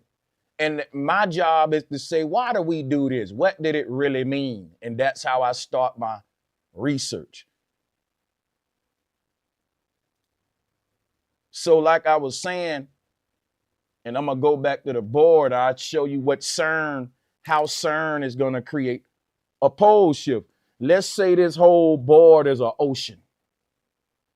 This whole board is an ocean, right? And the North Pole is the biggest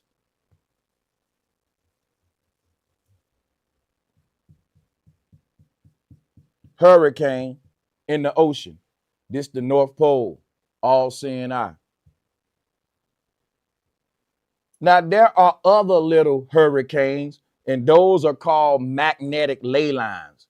They ain't big enough to cause a pole shift, you see.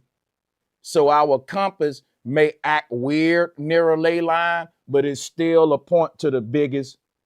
Because what's going on is this. When they trying to teach you about gravity and time, they're lying. When they put the bowling ball on a trampoline, it really should be a hurricane in the ocean. The impression, they try to say the trampoline is space-time. No, the space-time is the ether, which is an ocean. And the bending of space-time, they put a bowling ball in the middle of the trampoline to show you the impression. But that's a false example. Think like a hurricane in the ocean. It creates an impression in the water. Everything in the ocean will start to circle around the biggest hurricane because it's magnetic, it's vortex. If any fish in this ocean, if it swim too close to this thing, it's going to get sucked in. And that's why we didn't fly near the North Pole. We didn't sail ships too close to 0 degrees because you reach a point of no return. People died. Or some people think they went through a vortex and popped back up somewhere else, like the Bermuda Triangle, because it's said to be invisible gateways throughout the earth or old wormholes that we created. And we about to make new ones today, so it's possible to open up a wormhole in New York and connect the other side to Cali. And when you walk through it, you just 1 second away from Cali to New York. Teleportation. When you understand that our reality is holographic and it can be bent, you can be pierced. And if you pierce 2 different ends and connect them, you create a wormhole. That's all these are. But the whole thing is the ether makes this possible. CERN is trying to create a hurricane in the ocean or pierce through the veil. Imagine reality before you just brightening up into a big light and opening up like a door right in front of your eyes and you seeing into a whole other world. That's literally what CERN is, y'all. And they telling you that we're going to be able to go in time and see the early universe. They telling you we time traveling. So watch this, right? Why will CERN create a pole shift? Because the biggest hurricane in the ocean will attract the most stuff to it. So let's say we create a hurricane bigger than this one. Everything in the ocean will start to get swallowed up in this new big monster. Even our old North Pole will start to orbit this one. This is how the solar system looks. But the solar system ain't a bunch of planets orbiting the sun. It's a bunch of parallel realities orbiting in a shared, agreed reality that we all making right here. And around this particular universe are other universes going around this one. But the reason this one is the central universe is because everyone is more present and agreeing that this one is it. You a bunch of souls saying that's our home, but this ain't our home above here. We're just a group that's sharing this temporary dwelling in a lifetime, in our lifetime. Other people will pass through here. It's a checkpoint system. But the thing is this, a pole shift happens when we make a bigger vortex than the one at the North Pole. Because just like if you got a bunch of fish in the ocean, they're going to get sucked into these little vortexes right here. But if we introduce a huge ass, I'm talking about monster hurricane in proximity to these three, guess what's going to happen? The big hurricane is going to swallow up the little hurricanes, and it's going to start to attract more things to it than those little ones ever could do. So the magnetic field will expand outward more, the bigger the vortex in the middle, the bigger the auric field will be cast around it. And that means the more things that it can trap inside of its orbital pull, like a planet pulling on you. Planets really are like torus fields, and what's making them like pull on you, it ain't gravity. It's this vortex energy that they trying to hide. And that's how pole shifts happen. How can CERN create a pole shift undermining gravity? You mean to tell me man is now about to make a machine that can produce more energy than the strongest force in the universe, gravity? That lets you know gravity fake and is all about magnetism and the ether.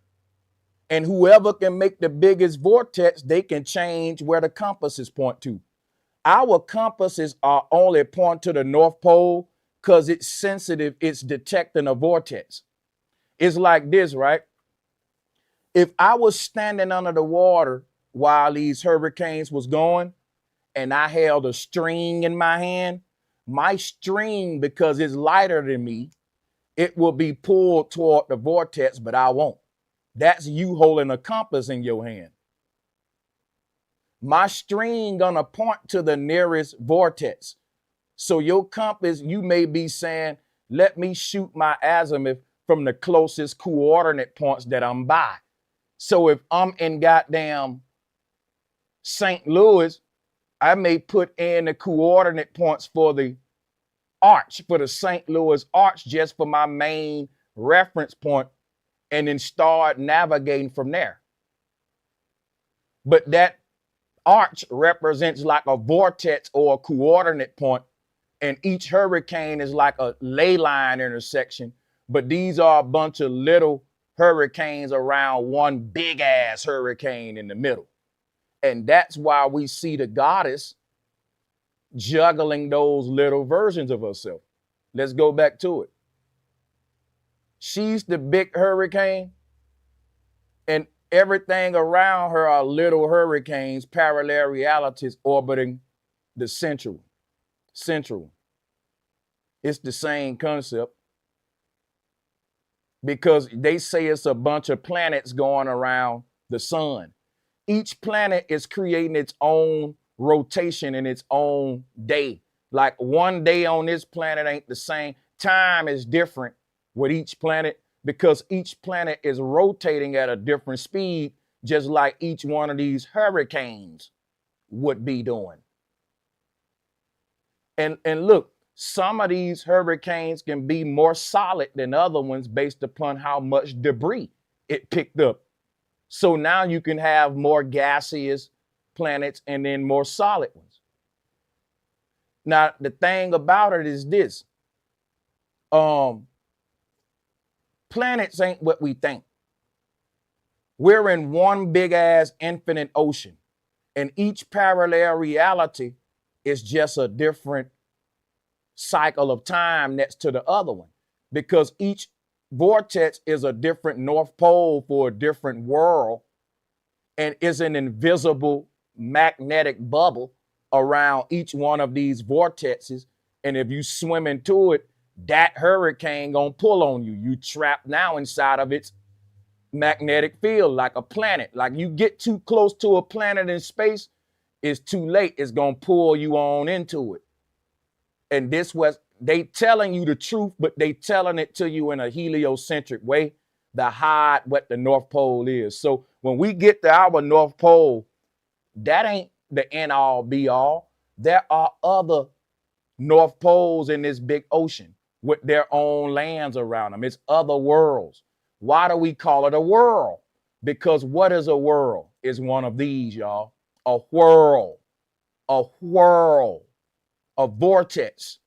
And there are many whirls in the ocean or planets in space.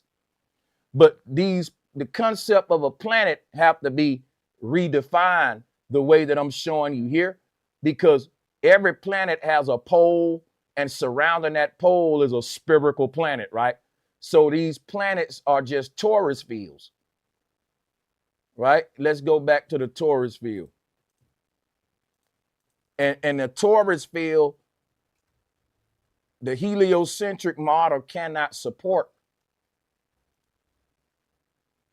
the concepts that we have before us without the acknowledgement of the ether, which is the ocean that's allowing these hurricanes to be formed. You understand? So what am I telling you? Everything they've taught us about space and the universe is a lie, because it's based upon a model that's created by denying the existence of the ether. But once we realize planets are torus fields, and what we're looking up in the sky seeing is the opening to torus fields, and we're calling it planets, when it's a stargate that leads into a parallel reality, right? Just like our North Pole does. What do I mean by we're looking at what we see? Because if you look at these stars, this is what they look like. Torus fields. The openings to torus fields. Let me show you. Here it is right here. Look at these. What is that, y'all? That's a torus field. That ain't a, now they'll tell you, well, that's a faraway planet. That's a, let me show you what this is, y'all. Watch this. Let me show you a hurricane from above the water. Let's look at this. This the crown chakra. This is what the hurricane looked like from above. It's the Milky Way, basically. And this is the spiral on the back of your head. This is all lies they're giving you. Our world is a hurricane or a whirl with the North Pole creating time in the middle, right? 6-9, and by them knowing this about the universe, they're able to reduplicate this in the form of CERN, which is why if you look at this spiral pattern, it's the CERN logo. So it's deeper than flat Earth. People will say, Why would they lie about the shape of the earth? You see how much shit they hiring now? You see how much shit they hiring? So look, CERN is based upon flat earth principles. You can't, they telling you we crashing particles. No, they ain't. CERN ain't doing nothing but stirring up the ether. And if you stir up, if you can accelerate the ether to a high enough frequency, then it'll create an eye. Because what happens is when a hurricane is forming, it don't get an eye yet. The hurricane only get an eye in the middle when the tail touch down. When the tail touch down. So stars are openings into, basically when you look at a star, you're looking at a spiral staircase. When your soul get out the body, your soul is a little ball of light. And that's why there's a black hole in the middle of the star. You see it? That little black hole that you see in the middle of the star is to receive consciousness into another parallel reality. This became the game of basketball, where we put the ball into the net, and it's represent the soul going into the Stargate. Another way they tell it is the MGM lion roaring into the little hoop. But yeah, this right here, when your soul leaves the body as a little ball of light, and it'll enter the next universe through that central portal. Because what happens is, if you want it to go down to the ocean floor, you can literally use the hurricane as a spiral staircase. For example, right? Let's say we wanted to explore the ocean floor, but we can't make no technology that's strong enough to withstand the density and pressure down there. So we can't explore the ocean floor.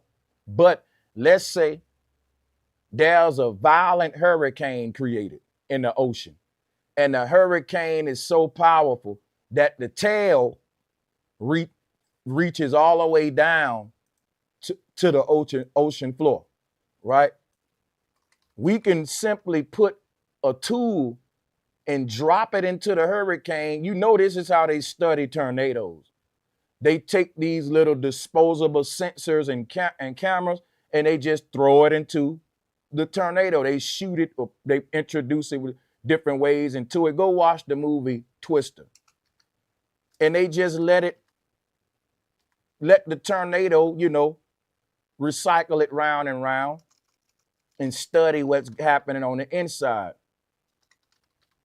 So, like, for example, if we wanted to study an underground world that we couldn't access because of a pressure barrier, which is what the ether is, then guess how we can cheat that? Through a hurricane. So if the hurricane get an eye, then guess what? Then the tail is touching the ocean floor. That's how powerful vortex energy is. Let me show you something. And we can simply take a camera, drop it into the eye, and the camera will just get flushed down the toilet, turn around and go to the bottom.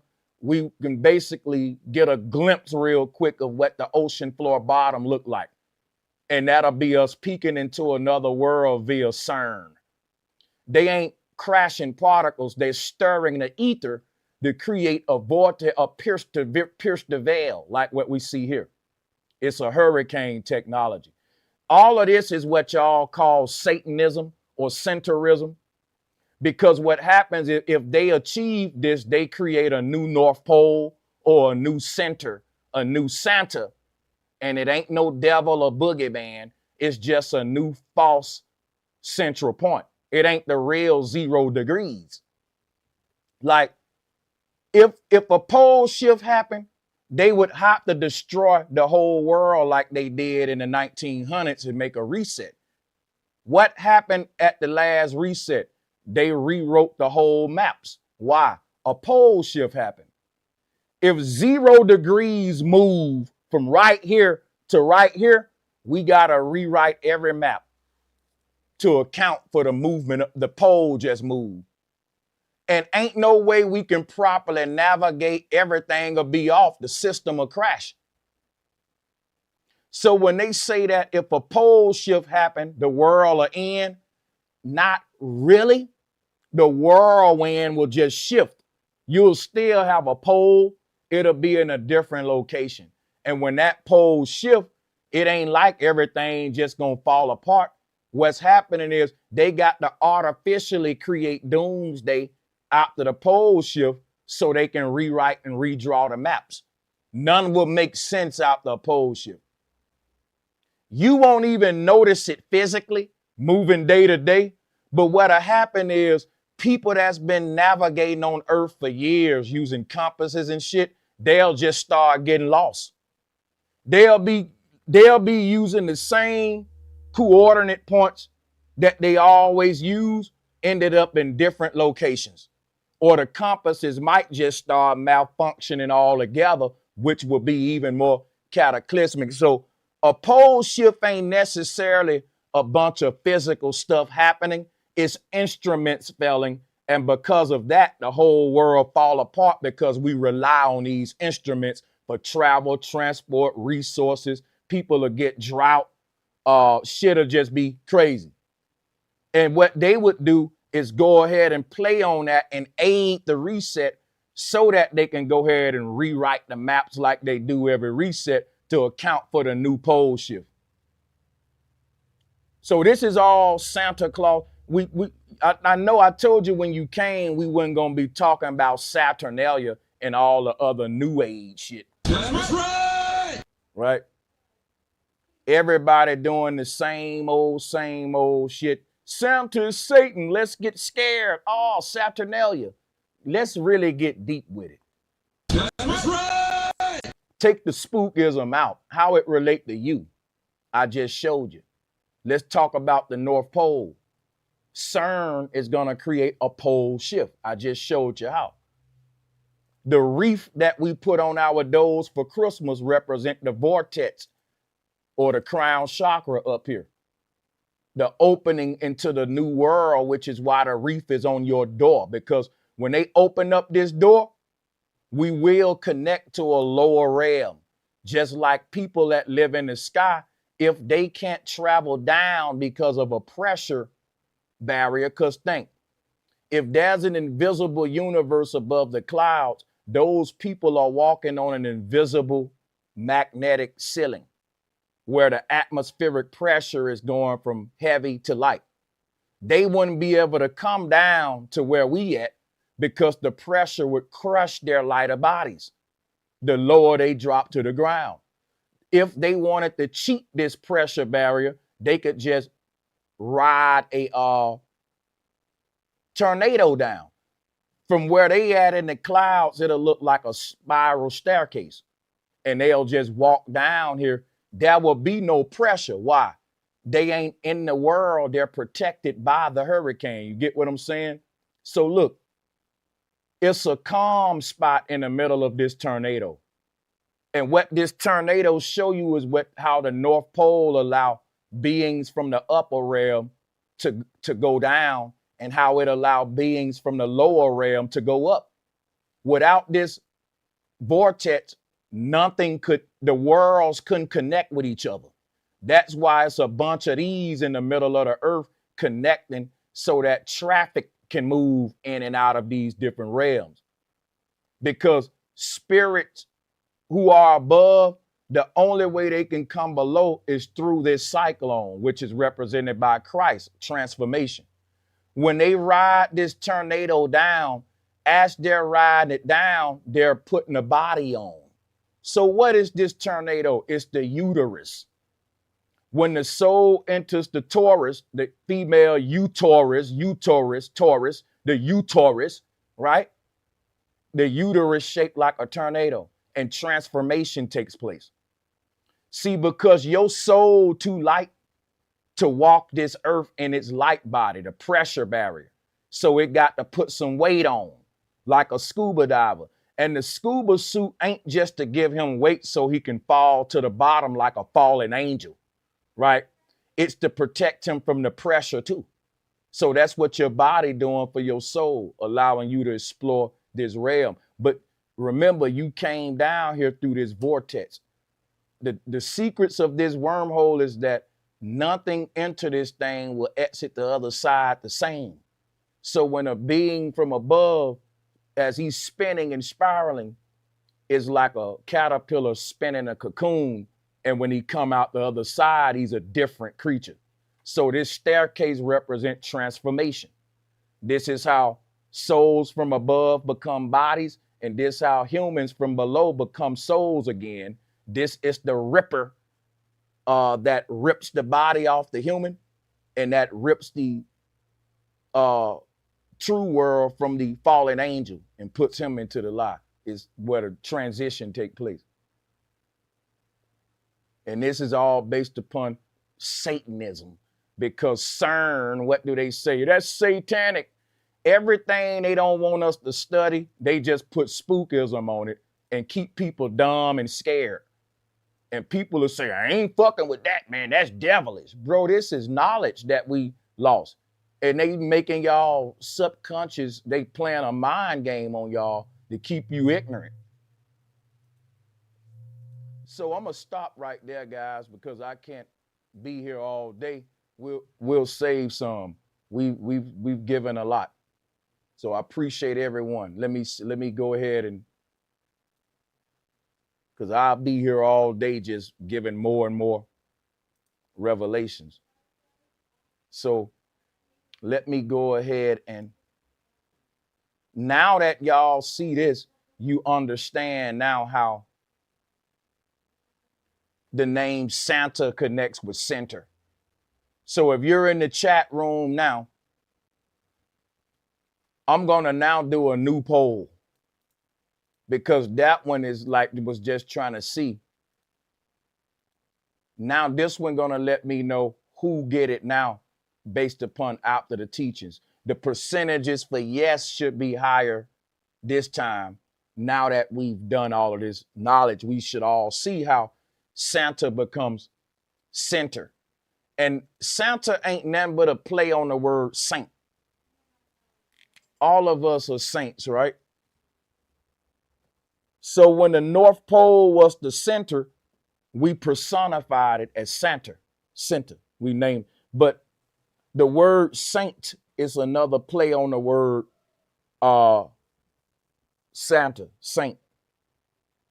Which why Santa is a saint. His name Nicholas, Saint Nicholas.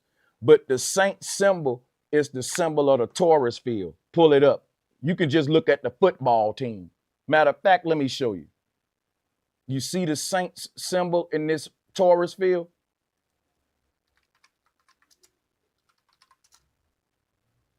If you draw a circle around this, then you get the Taurus field. This right here. You see it? Boom. The saints are to illuminate the children of light, the true light, or Israel light. Israel light. So the saints are what was called a light of the world, because we're not the non-player characters. We have a soul. And all of us are saints if you producing an electromagnetic field. If you ain't, you're an NPC. Which is some we don't, but we want to believe in demons and devils, but if a nigga say NPC, oh, we scatter technology even though we can prove it exists, and then they rather embrace monsters and shit. We believe in devils and dragons, but Sanchez, we can't believe in an artificial human. What the hell? In this world of technology, we are uploading rats' brains and computers, and they act like this shit because they've been programmed. You telling me it's non-player characters out there? No. You telling me it's invisible dragons and monsters out there, nigga? Like, what the fuck? We've proven we can build humanoids, bro. We ain't proven no damn red dragon. So which one I'm gonna believe in? A demon that's a monster, or fucking the word beast means computer even in the Bible. The word demon is literally you saying, damn man, the man that ain't got a bright light. The opposite of bright is dim. Who are the demons? The demons. These are the ones without an inner light. What do I mean by that? There are some people walking this earth, they don't have an inner dialogue. Go look it up.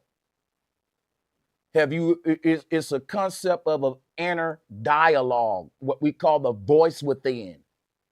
It's some people that don't have that. See, if you have that, that's gonna live on when you die, which makes you immortal. That's the difference. Even the Bible spoke of the difference. It's shit like man and mankind. Your humanity is literally tied up into your soul, the part of you that exercises righteous morality, which is why when we act outside of that, we say it's inhumane. So this was the original spiritual moral governing system. Religion ain't creating a better world. This shit's getting worse. Because it corrupted this true system and built some bullshit on top of it that's creating chaos. And until the world get back to this, we in trouble. But yeah, I gotta end it right here. Let me give a shout out to the people sending in the donations. And let me just put this poll up. Do you understand now how Santa equals center? And I'll let y'all get that one. Let me give a shout out to Tangible Energy. Thank you so much, Tangible Energy, for the donation and for being a member of the channel. Shout out to you once again, Hydrogen. Appreciate the love. Shout out to Frankie Dion for being a member of 10 months. That's awesome. Shout out to D. Allen Warren for being a member 11 months. And since y'all still here, I'm going to see if I can gift some memberships before we go. I'm going to gift 5 memberships before we get out of here.